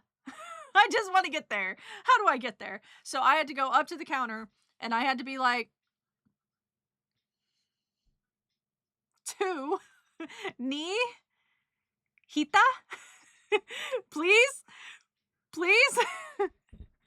Onegaishimasu. Please help me." So, through a small broken conversation, of figuring out how to get tickets to Hita, um, we managed to get onto the bus. Um, of a note that sticks in my memory, so you get to know, the bus driver did not help me load my luggage onto onto the bus, and it was kinda heavy at the time, so that was kind of on me, but whoops. He, like, opened it up, but then didn't help me load it, and I was, it was a heavy suitcase. It was before I had redistributed all of my books and stuff into a backpack. We took care of the backpack situation. It was just like it was a pretty heavy suitcase at the time. Um, this video is not good. This is not a good video. All that to say, this is this is the drive from Hakata Station, to Hita, where the bus took us. But yeah, getting those tickets was crazy. I It was the first time where, like, I had been, like, walled by the language that I didn't understand how to get where I needed to go. It happened in Kyoto. I guess this was the first time it happened where I couldn't just, like, walk somewhere to figure it out. It was like, "Hey, the computers are stopping you. There's no English signage, and the assistant at the counter does not speak English.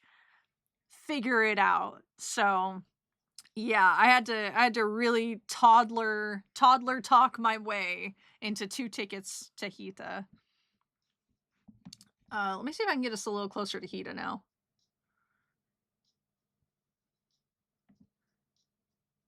Probably, like, right here toward the end. So, yeah, this is kind of the vibe. It gets a little busier. We might see, some taller buildings, but this is, like, the outskirts of Hita. Um, we'll see if it actually I don't think this is the main road we took.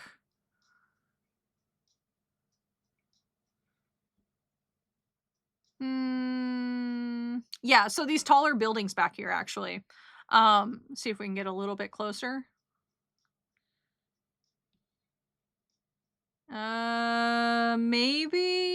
Maybe this turn here. Those taller buildings, one of those was the hotel that we stayed at.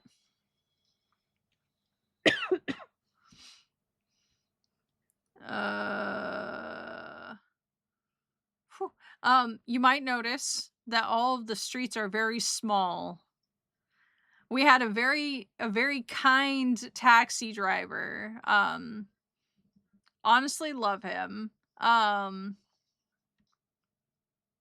but we had made a joke. We were using Google Translate back and forth. He was using a translator with us. We were using it with him to kind of talk to each other through this translator.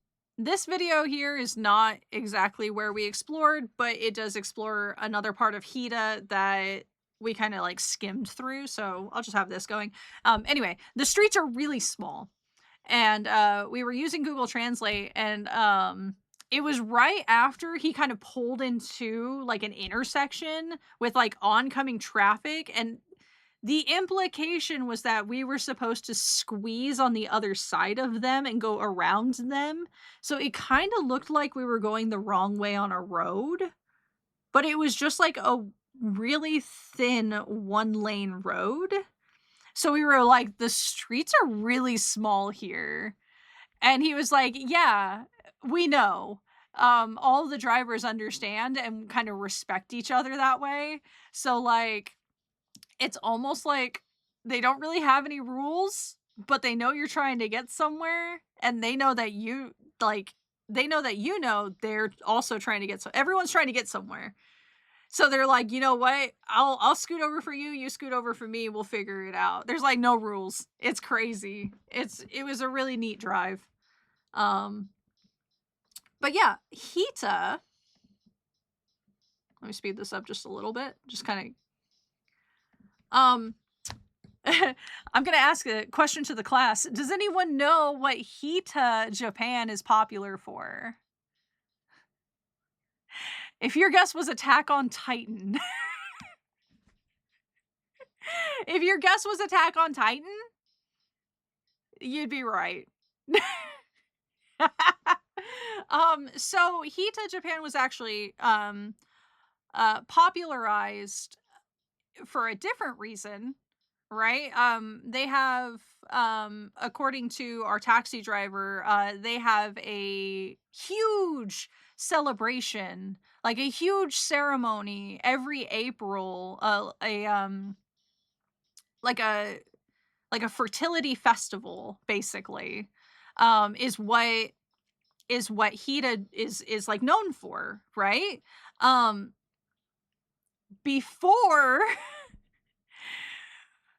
before Attack on Titan popularized it. You know why? Because the creator of Attack on Titan is from here. So now there are statues and merch and a cafe. There's an Attack on Titan cafe. There's titans, right? Plastered in the windows of the tallest buildings in the town. It's you walk into the bus station and there's character cutouts of the characters. You're at the train station and they're holding something which I think is perpetual, but it's like an Attack on Titan festival. They call it like Attack on Titan Fest or something. And there's just like everything everywhere. I fear that they would not pass the We Are Normal test. The Me and Sarge's understanding is that the residents hate this. But that is our understanding, is that they hate it. But it brings in tourists. So it brings in money.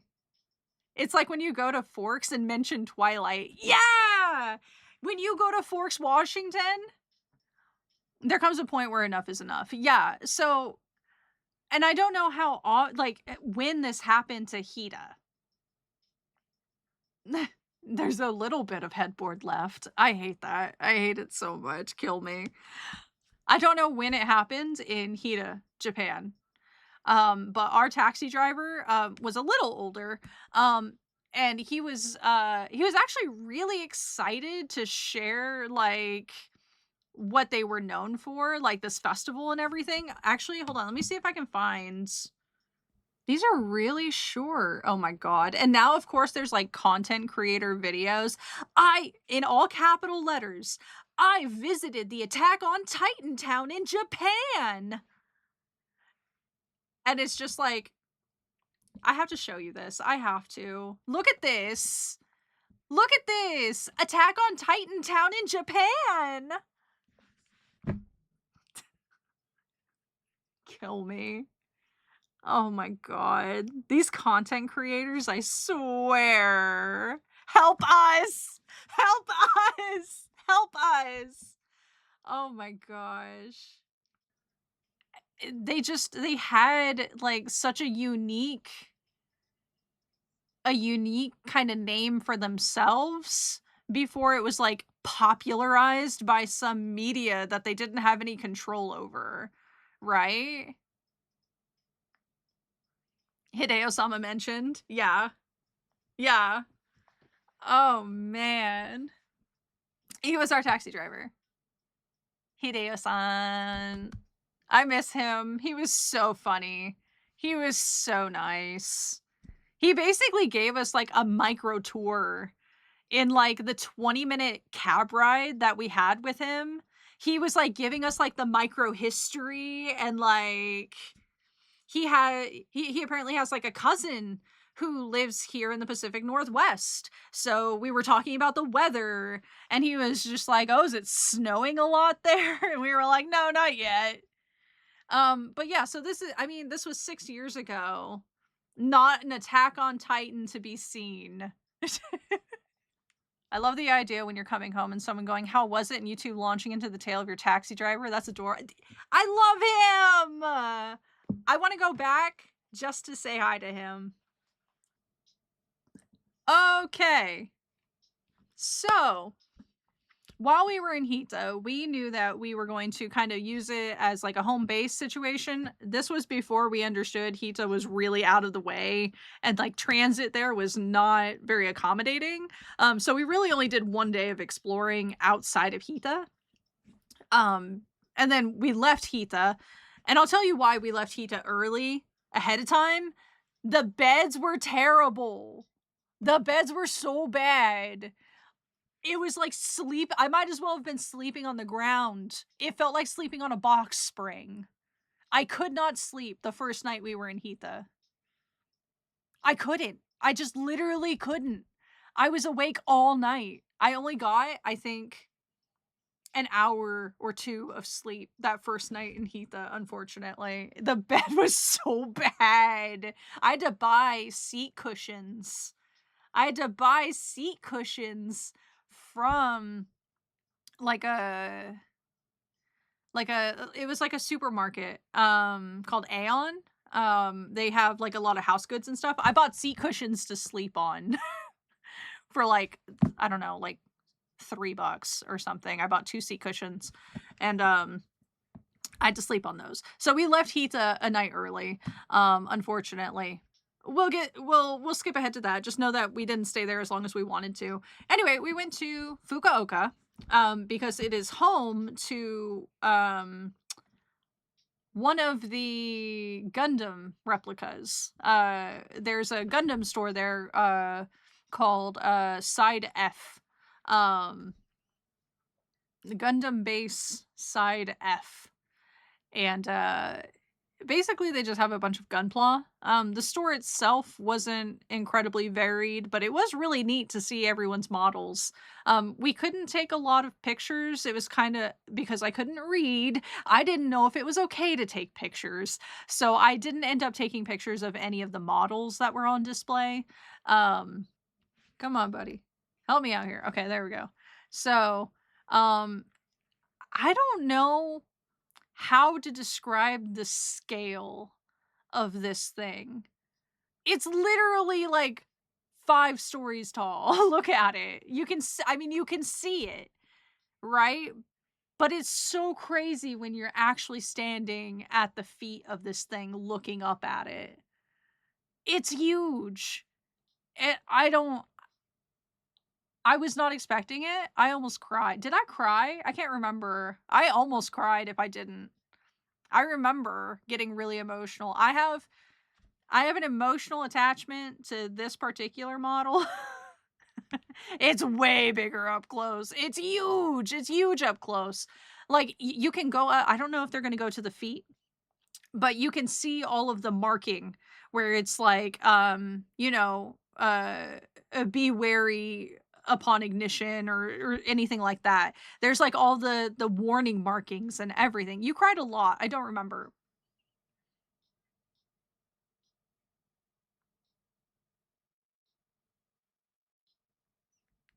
That probably means I cried. Um, yeah, okay.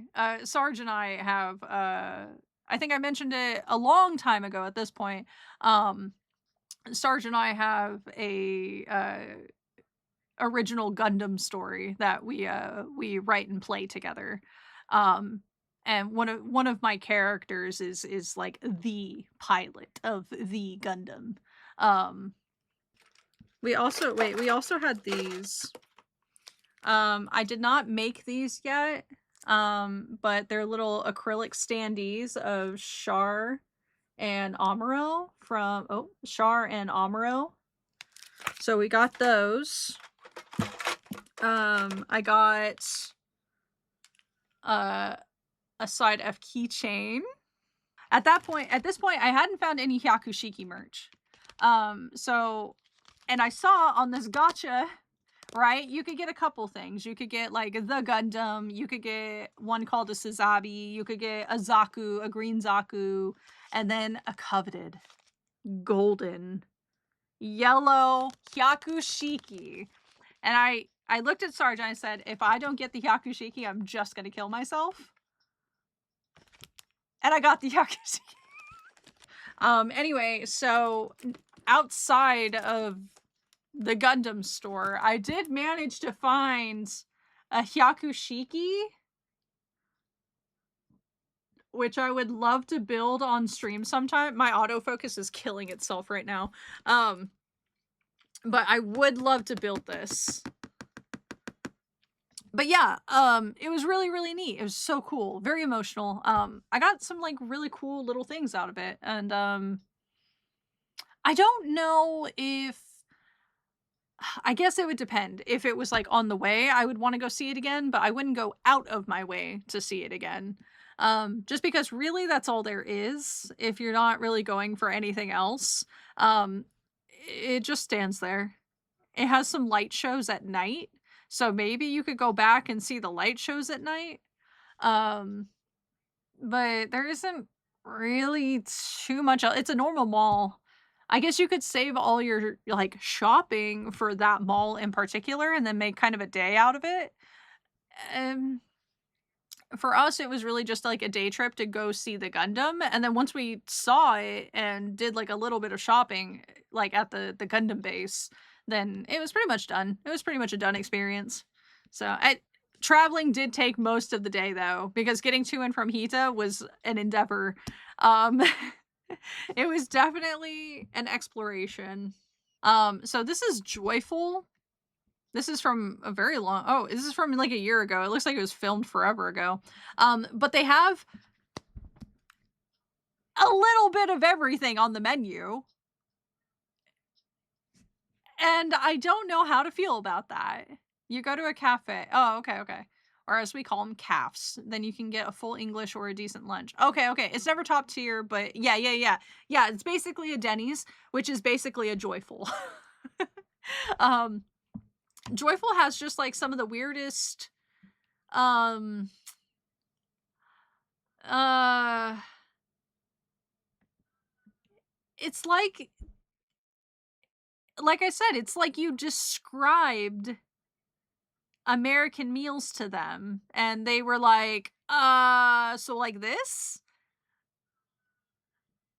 That's kinda what going to Joyful felt like, where it was like, it was close, but it wasn't quite, and it was they did have, like, self-serve drinks, which was kind of interesting. They basically just, like, brought y they didn't even bring you a glass. You had to get up and go get a glass. It looked it looked like American food. Yeah, but tastes wacky. I got what I thought was gonna be like like a Salisbury steak over, like, pasta or something, and it ended up being like a 5 cheese filled meat patty. We were at a sushi place. I'm gonna give you guys the whiplash. We were at a sushi place and there was a gacha. There was a gacha machine that had an aliens xenomorph gacha. I did not get the xenomorph, but I did get one of the spacesuit astronauts. So I'm gonna put that together real quick because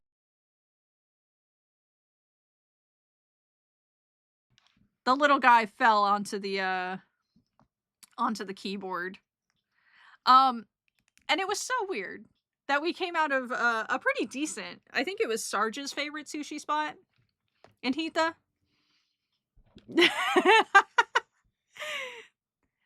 uh, and we both looked over and we saw that there was a xenomorph gotcha machine.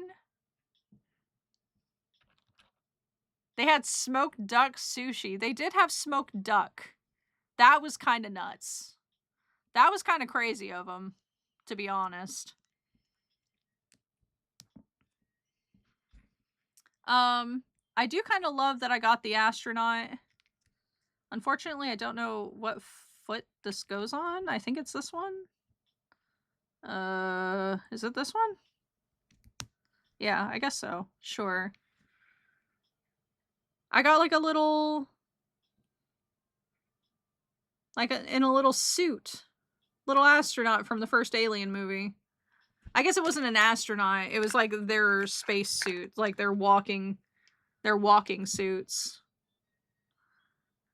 I think it would have been sick if I got the xenomorph, but I didn't have enough yen. You didn't threaten to die enough. I know I should have. I should have learned my lesson. I should have just threatened to kill myself more. The universe will give me what I want, I guess. You guys like my long-tailed tit?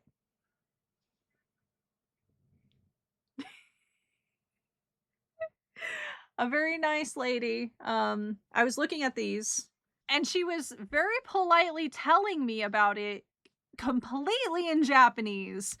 And I had to be like, squishy, just a little bit. I don't know too much. And she showed me, she Googled it on her phone, and it's called the Hokkaido long-tailed tit.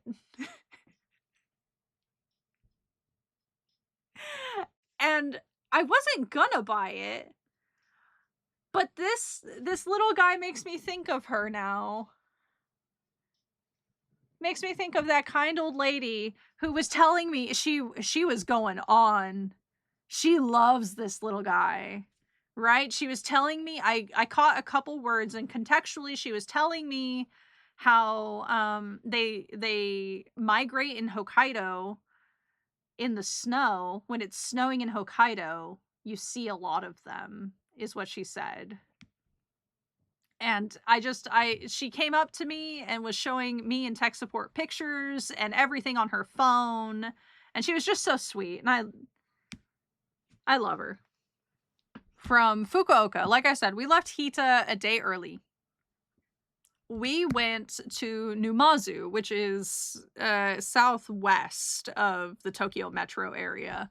It's still really close to Tokyo, but it's not like in the city. It's not like in Tokyo. So, oh my gosh, it's at top speed again. Oh no, it's normal. Okay, it's fine. We went to Numazu. So part of our trip to Numazu, and you can already kind of see it back there, is Odawara Castle. So this little walk here, is really close to the walk that we took to get to, the castle grounds. And we actually have kind of like we got there right as they were opening, which was a great call. Sarge's call. That was a great call. John with the big brain. That we got there early. So we got there before really anyone was even there. There were a bunch of folks with like really big lens cameras who were taking pictures of like the birds, because there were a bunch of like really pretty like ducks and birds kind of in the area. So that was really neat. They were all like on the water and everything. It was really nice. It was a beautiful quiet street to get there. Because Sarge was looking up the history of like all these castles and stuff in Japan. They had a very complicated a complicated relationship with their castles. Um where this one is long story short, they tore down all of their own castles. Yeah. So very long story short. Yeah, and this was not one of them. They're currently like rebuilding this one. Like the interior of this one. Yeah, this one was rebuilt in the 60s, and the complete interior of this one is a museum. It's not like a recreation interior, it's only exterior. Um, but there's plenty of spots where there's like displays that are describing like, oh, this area was for this, or this building is a remnant and was rebuilt in this time. But among many earthquakes and fires and at some point willing, like, optional destruction of their own castles. They tore down their own castles at one point. Um, and then eventually was like, "Ah, that was kinda dumb. Let me just rebuild them real quick." They not real quick, but, they did similar to us with castles and used the insides for museums and local stuffs. Yeah, yeah, something like that. Um, there's only one there's only one castle that the interior was maintained, apparently, and, of course, it's, like, a really popular tourist spot because it's maintained. They tore them down for military purposes in those days. Yeah. So this yeah, go figure. Um, this is the walk up to the castle. Eventually, I'm assuming, I think it's the 3rd floor, they're not allowed to take video, so it's gonna cut to, like, the next floor. But yeah, you walk in, you see, like, these beautiful murals. There's, like, a wooden recreation of the pagoda here. At least the choice makes a little sense. Yeah, a little. It was kind of like it was kinda like, yeah, they made the choice at the time. That wasn't a good choice?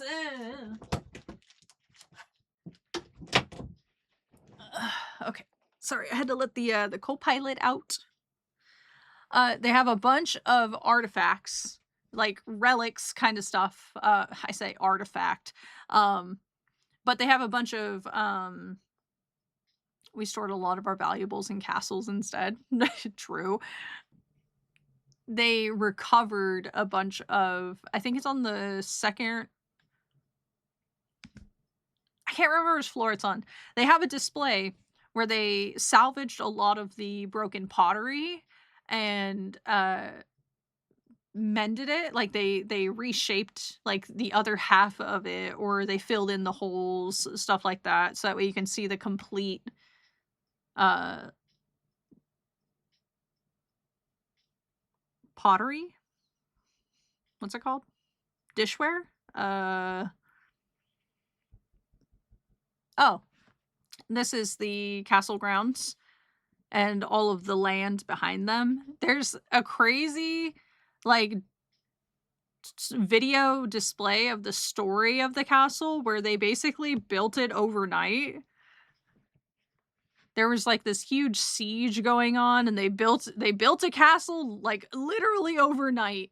It was crazy or something, like, how fast they did it. This was one of those museums where there wasn't a lot of, English translation on the displays, so you either had to, use Google Maps, or they had an app. um They had an app, but it wasn't very good in our experience. I think Sarge tried it for about 5 minutes and it wasn't really working. Um, so we just, oh, here's where the video is. They like show the video of the history of the castle. It's really neat.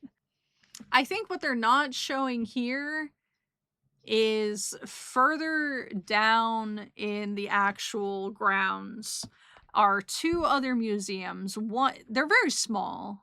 Well, hold on. Wait, let me back up. One is actually a museum for the samurai. A really great story about like the final bounty hunters of Japan or something.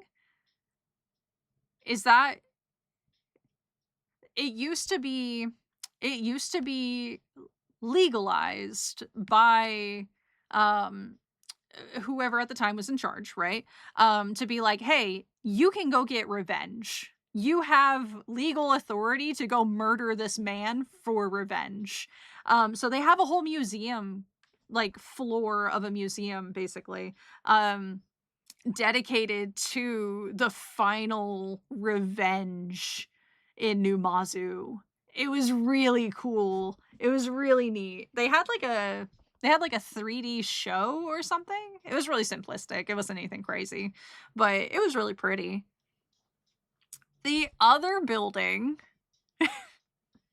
The other building was an interactive ninja show. And we didn't know that. We didn't understand because of the language barrier.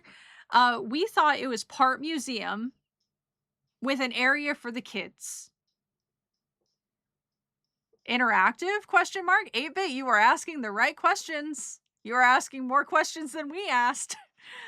We thought it was part museum, part kids show. Look me in the eyes. No. No. No. It was an interactive experience. You walk into a room. You walk into a room and you sit down in this tiny theater and they play like an anime was it like anime or was like slideshow? But it was like a video being like, "We have to infiltrate the castle. You can help us using the ninja way." And then the lights come up and you walk out into the next room.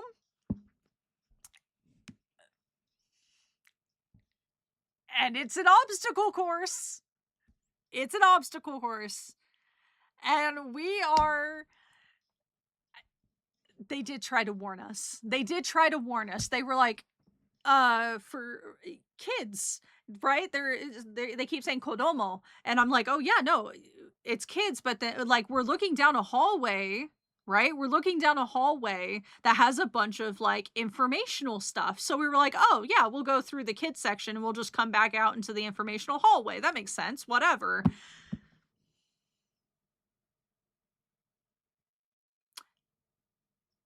She was so nice. She was so sweet walking us through this obstacle course and basically making us do it, right? She was demonstrating what needed to happen because she only had like a little bit of English, okay? And I only had a little bit of Japanese. So we had that kind of synergy going where we're all just having fun at this point because like I'm stepping on first off I had to climb. I had to kind of rock climb up 6 feet and then climb down a rope on the other side. And then I had to step across lily pads that did that thing, right? The wooden lily pads that like shook underneath my feet. So I had to like balance my way across the lily pads, across the moat to get to the castle. And it was all like indoors. It was all like one big open room with like a facade recreation of like the castle. When we got up to the castle, we had to like creep on the wooden boards very slowly so they didn't make sound, because if you stepped too hard on them they made sound, but because I'm a big fat American, I every step I made a sound. I said I'm not that big. Um in fact, I'm tiny. But we crept into this room and we had to like look around for a secret password. We had to like lift up the floorboards. We had to like peek behind doors. We had to like go up secret stairs. It was really fun, actually. I'm not even gonna lie. And I was like, bro, I don't know if we're gonna be able to figure this out. Everything's in Japanese. I can't read it. I'm like almost Googling the answer where it's just like Odawara Castle ninja obstacle course puzzle solution. It was literally like behind a door, like right in front of us. It was like right in front of our faces, of course. So that was kind of funny. So the idea was the password was when they call out the secret phrase, you have to do something, right? So it was like, okay, when they say this, you have to push the red button. And if they say this, you have to duck down and push the red or the blue button, or it's like red button, blue button. You had to like stand or squat or whatever. Um yeah, it was pretty cute. It was really fun. All that to say, I got this little guy. I got this little guy, my little ninja cat. He lives rent free. He lives rent free. I love him so much. I had to. I had to get him. It was such like a dumb, like, we should have known. She kept saying it. She kept trying to warn us, and we were like, "No, it's fine. Yeah, no, it's cool." I got out of there and I was just like, "Oh, whoops. Whoopsie. We did that, didn't we?" Yeesh. Yeah, and, luckily, that was before, like, all of the tourists and everything showed up, so we were actually the only ones in there, so it was a little less embarrassing. I think it would have been super embarrassing if there were a bunch of kids in there. I think it would have been more obvious that it was for kids if there were a bunch of kids in there, um, but it was still a lot of fun. I had a really good time. Now, the highlight of my Numazu trip was going to the Numazu Deep Sea Aquarium. When was this editing? 3 years ago. Let's go. Um, so going to the Numazu Deep Sea Aquarium. Um, I think everyone and their mom probably knows now, but my favorite fish is the coelacanth. And the Numazu Deep Sea Aquarium is home to two frozen specimens of the coelacanth, and one like stuffed, basically. It's like stuffed or like recreated. It's like a life-size. Anyway, they had a lot of other beautiful fish. Tiny little, look at these guys. Look at them. Little snakes. Love them. Um, they have, it's all very well presented. Very dark spaces for the animals. Um, there's a lovely, like, deep sea, like, fish that kind of glows like fireflies. But they can't be exposed to light, so they're in a dark room. So they warn you, and it's like got a curtain and everything, and they warn you that it's going to be very dark, and there's only like a really thin purple light like at your feet to see where the ground is. Otherwise, it's like pitch black in there. It is so dark in there. Um, oh, they didn't show. Oh, there he is. Look at his big, ugly mug. Hold on a second. I think I have a slightly better picture. So they had this guy on display in the background. The ones you see in like that blue light. Let me put him here. This guy, this ugly fella. He is being kept in -20. -20 Celsius, this guy. To preserve him. Just the way he is. So if he looks a little chilly, if he looks a little iced over, it's because he literally is. He's a fridge friend. Yeah, he's a fridge friend. He lives in the fridge now. But I cried. I cried. Like, legit, I never thought, and I don't know why I thought this. I don't know why. We do have a specimen at like the Natural History Museum on the East Coast or something, or somewhere over there. We do have like a specimen in the States, I think. I think Tech took a picture of it once.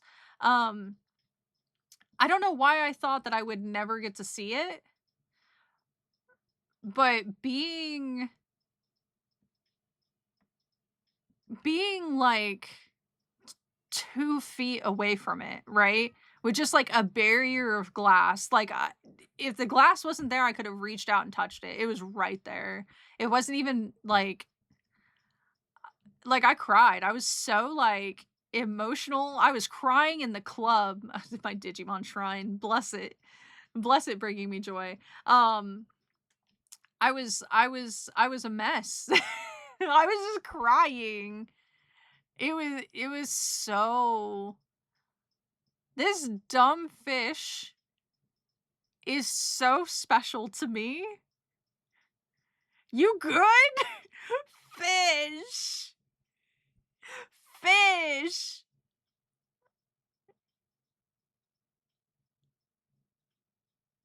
It's so, I don't know what, I don't know. Anyway, I'll show you what I got. I'm getting emotional now. Are you gonna cry again? Shut the fuck up, Banana! Shut up! Shut up, look how cute he is! You gonna cry again?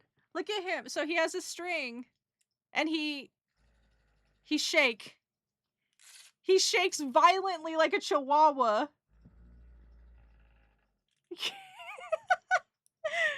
I love him so much. They had they had like I can't even like huge. Huge. They were like 3 feet long. These giant plushies. But I couldn't, there was no realistic way. There was no way I could get him in a suitcase or carry him onto the plane or anything. They had huge, huge plushies. So I think what a it's flat packing plushie. Sarge said to Sarge, was it you to use one of the vacuum seal things? Is that what you said? That was God, yeah, I almost cried again just now. God damn it, this fucking fish. This fish is so special to me. Transported all of hers out of there. It's so smart! I didn't even think about it. It's so smart. Yeah, like a vacuum bag. Damn. Man, maybe I'll have to do that next time. With the little guy with the string. He's so cute. Oh, fuck. I got like a few other like little keychains and actually I'll just show you. Hold on. They're in like, I have like a display.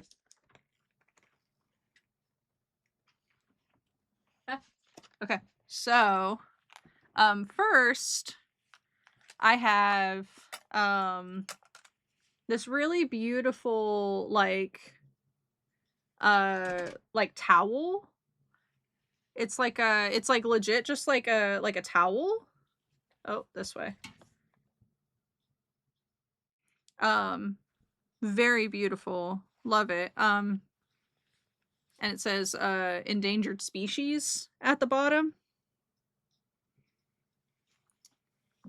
And then I got, these are going to be a little hard to see probably. But I got 2 little actually there's a third one. But in the different like blue, these little guys. I got this little pin.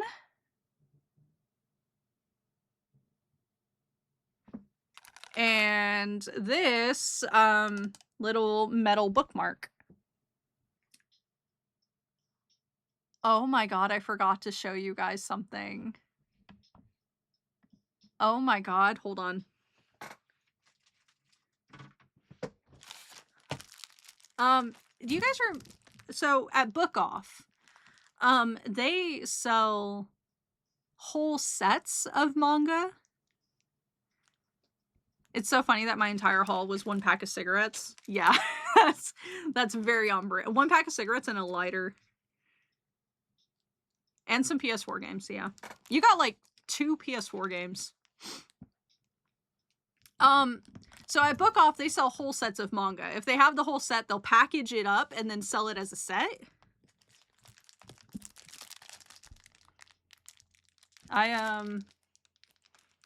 I might have gotten all of the Splatoon manga.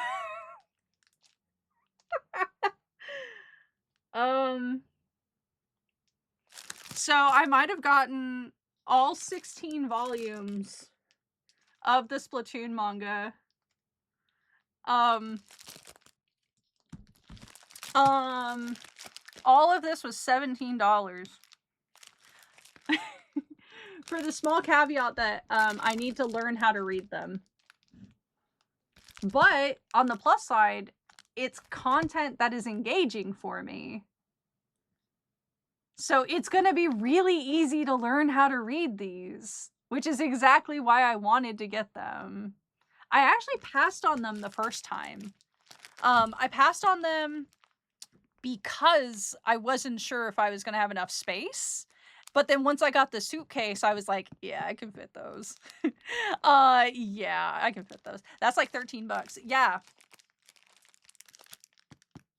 Yeah. Worth it. Yeah. John, help me. How did we get out of Japan? How did we leave? It was basically our final day. We woke up. We got all of our shit together. Everything was on a wish and a prayer from how you're discussing it.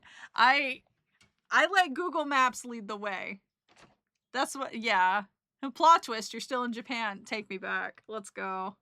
Let's go. Take me back.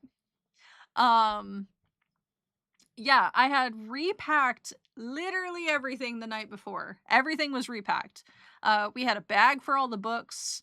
We had my suitcase for all the merch. We packed all of our clothes back into like the one duffel carry-on that we brought with us, and we were good to go. We were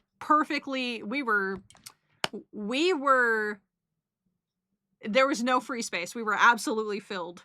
I was, if there was anything I found, I had to find a space for, I had to make a space for it. Mishima to Shinagawa. Oh, that's right. We went to Shinagawa. Oh no. Yeah, that was something. We kind of fucked up our IC cards again. Because I don't know, we forgot to buy a ticket or something, which is, it happened more than once. I forgot to mention that it happened before, and the conductor was very, very nice in helping us pay for our ticket right there on the train. But we fucked up our cards again, so we couldn't get through the gates to get to the train we needed to get to the airport. I had to like go back to a different office to get a validation receipt to then go to the next gate to show to that office that would then fix our cards and let us in. The amount of English people who have told me train conductors have taken them by the hand somewhere suggests this is not an uncommon issue. Yeah. Well, I mean, luckily, the train conductor that had helped us before literally like had a pouch of money, had the tablet, had everything. He had definitely done this before, especially with like tourists, it seemed. But he was very understanding and he was very nice to talk us through it.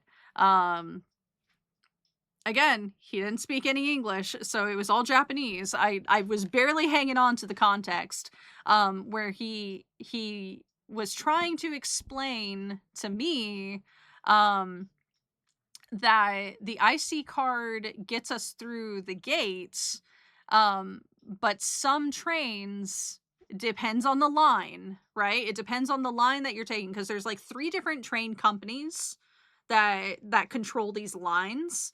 So some train companies, some train lines need an additional ticket. And we didn't know that. So we learned that there, that the train that we had gotten on that he was helping us actually needed like a secondary ticket, not just our IC card. Our IC card technically discounted how much the ticket was. Instead of just paying all outright for the ticket, we paid part with our IC card and then we paid the rest to him, is how it worked, if that makes sense, instead of just buying the ticket outright. So like he was trying his best to explain it all to us. And then he was like, "Choto mate," and then he had to go take care of something, and he came back, and we paid for our ticket and everything. That was like way back before, though. That was like Hita. That was like Hita area, Fukuoka area. We didn't. I think the assistant's out the door. The Shinagawa station was kind of crazy. There were so many people, I'm assuming, trying to get to the airport. By the time we got on the train, we were right behind someone who had 2 giant suitcases who did not understand spatial awareness on a busy train. He just like had them out. He wasn't like putting them in the corner or like trying to keep them together. He was just standing there like it was his train. So there was a lot of dead space not being properly utilized on a packed train. We had some businessmen of the potentially Australian accent variety who were talking very loudly about how complicated the train system was, even though it sounded like they were leaving. So I don't know how long they had been there. I don't know. Maybe this is just me. And because I've been there for like 2 weeks kind of navigating the train system. But it's not that complicated. It's really not. You just they announce everything in English. They announce where they're going, what train you're on, where they're stopping next, in like 3 different languages. They'll say it in Japanese, they'll say it in English, and then sometimes they'll say it in Korean or Chinese. It's not hard. It's nothing to bitch about. You just use your ears and don't talk over the loudspeaker. No one talk. There were only a couple of trains where people were talking, like having conversations with themselves, right? Not that you could hear them across the train. So just don't talk loud enough that you can't hear the announcements and you'll be fine. You'll make it where you need to go if you just pay attention. Sometimes, most times, on most of the trains, there's a digital display. There's a TV that shows you exactly the stop you're going to. I think the only train we were on that didn't have that, and I had to listen very closely, was when we were going back from Fukuoka to Hita. I don't remember there being a screen. I think it was all like a poster of the train line, but the train line was all in Japanese. One of my favorite what to do abroad lectures I got at uni was, if you talk on the train, I'll find you and kill you from England. Hello, Taz. Welcome back. But yeah, so it's not TLDR. Sorry, hold on. Also, these trains are fucking fast. These trains are, it's unreal how fast you're moving. 200 miles an hour. Crazy. Been lurking. Well, thank you. Thank you for the lurk. TLDR, it's very easy to visit Japan. The cringe content creator space over sensationalizing the experience I think is what is making Japan so exhausted of foreigners because we are visitors in their home, right?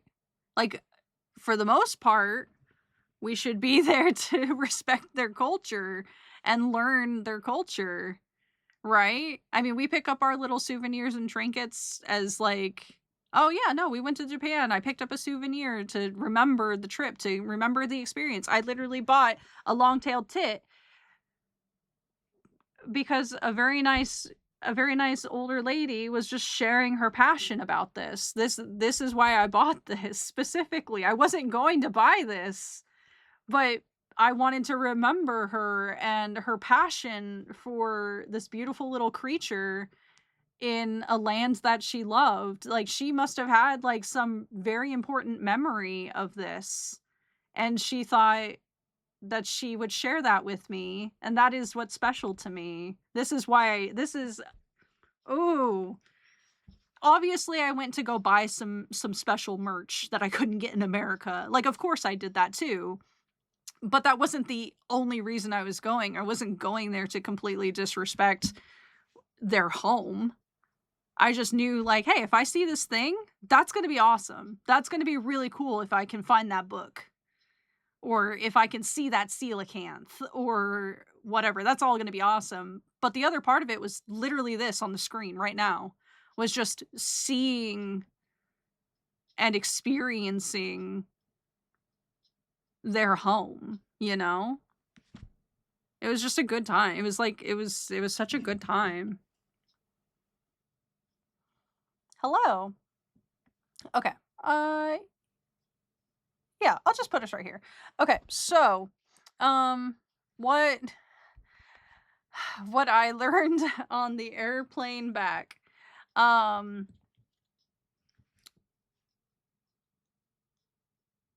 uh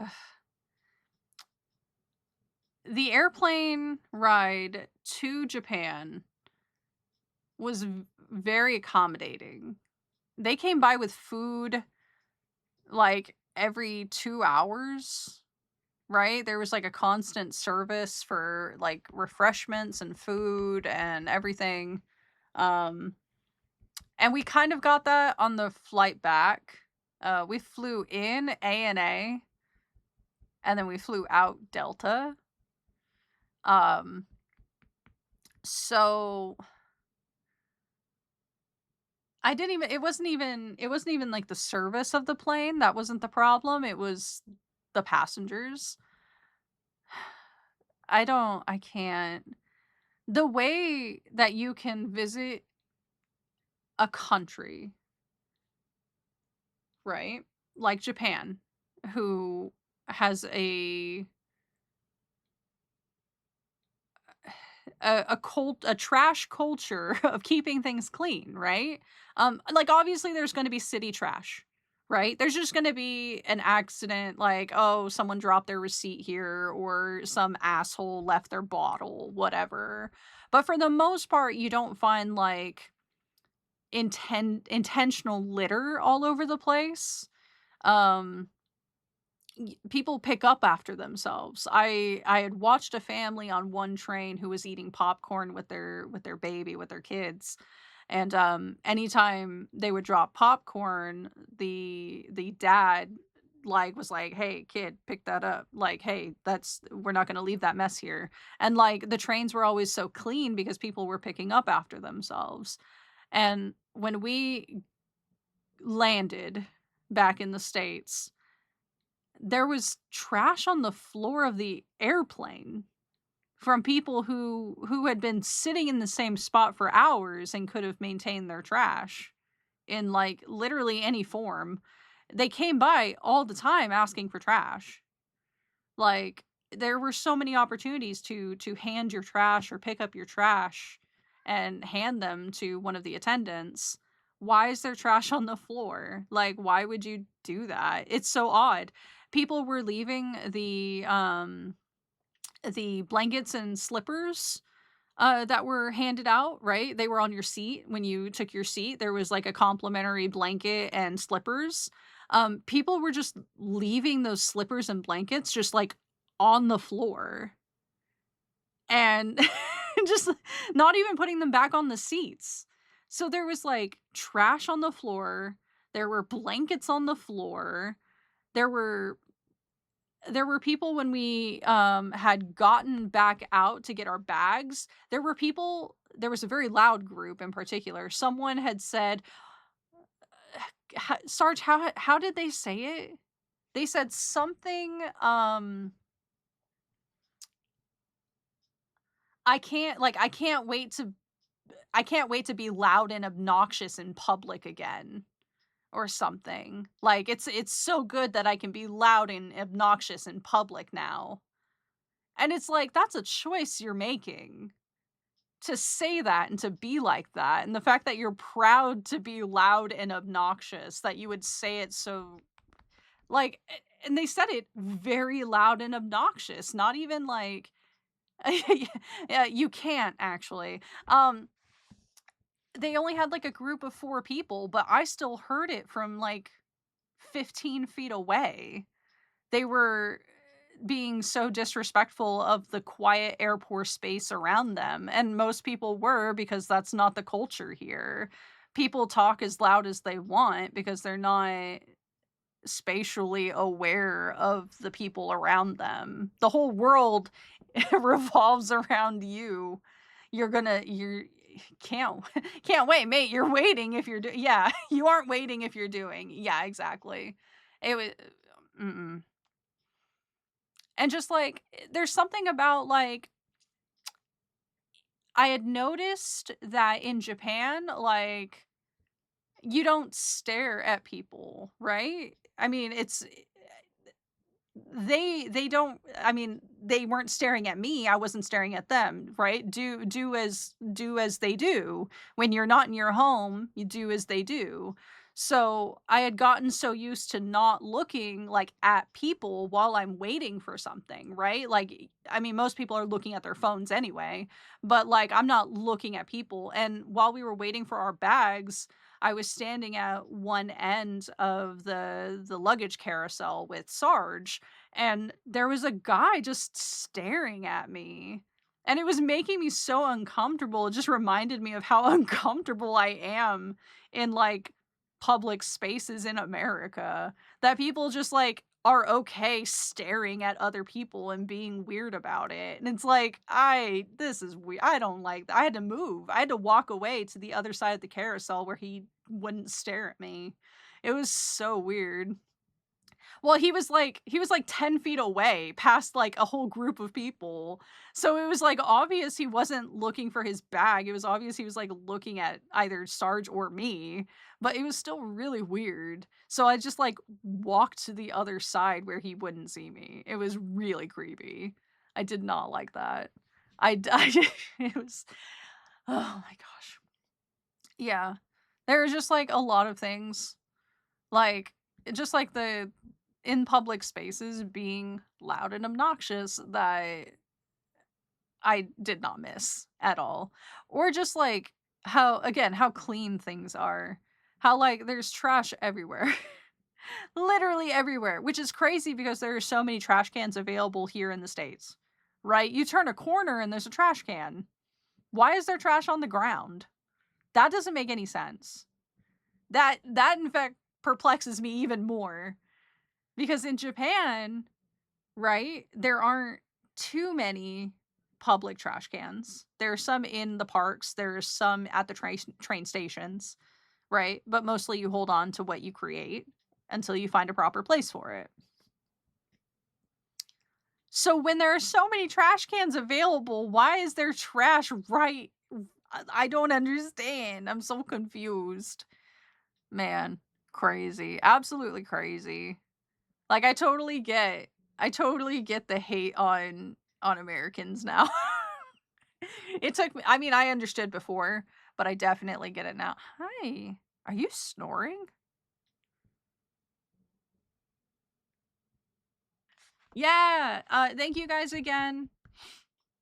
for supporting Tell Japan game roulette basically to see all the models. Yeah, we'll do like wait, do you want like a literal wheel? Or are you just gonna kind of vibe it out? Hey, we can raid over. We can do a wheel. Wheel confirmed. Wheel confirmed. I'll work on a wheel with Sarge and make sure the wheel is ready for tomorrow. Okay, guys, we are going to go hang out in Ian's channel, Brutal Moose. Ian has a very large community. The chat moves very quick, so don't feel like you have to participate. Feel free to hang out for the vibes. Very chill, funny retro vibes. Very very comfortable space. So take care of yourselves. Thank you for joining me today. Again, thank you for supporting Tell Japan. And you know, listening to me rant for nearly 6 hours about our trip to Japan. It was a lot of fun. And yeah, I will see you guys sometime next week. I'll be hanging out as Black Hole Babe Suave, the shapeshifter rat herself, tomorrow in Sarge's stream. So I will see you guys tomorrow. Take care of yourselves. Take care of each other. I love you guys. Bye. Bye.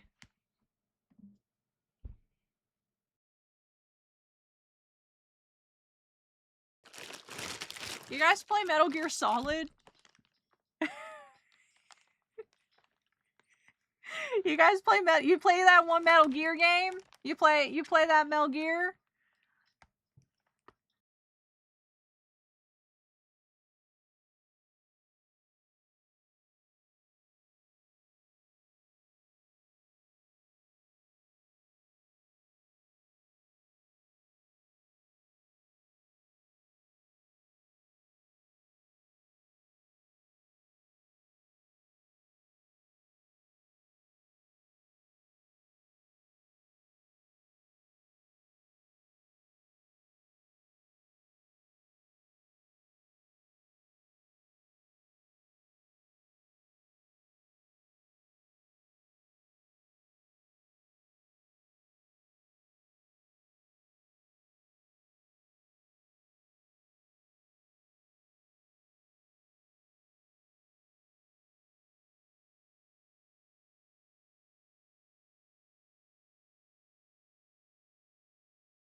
How we make the Space Noid cosplay Splatoon. Banana? Banana. Banana, get the fuck out of my head. All right? Get the fuck out of my head, okay? I don't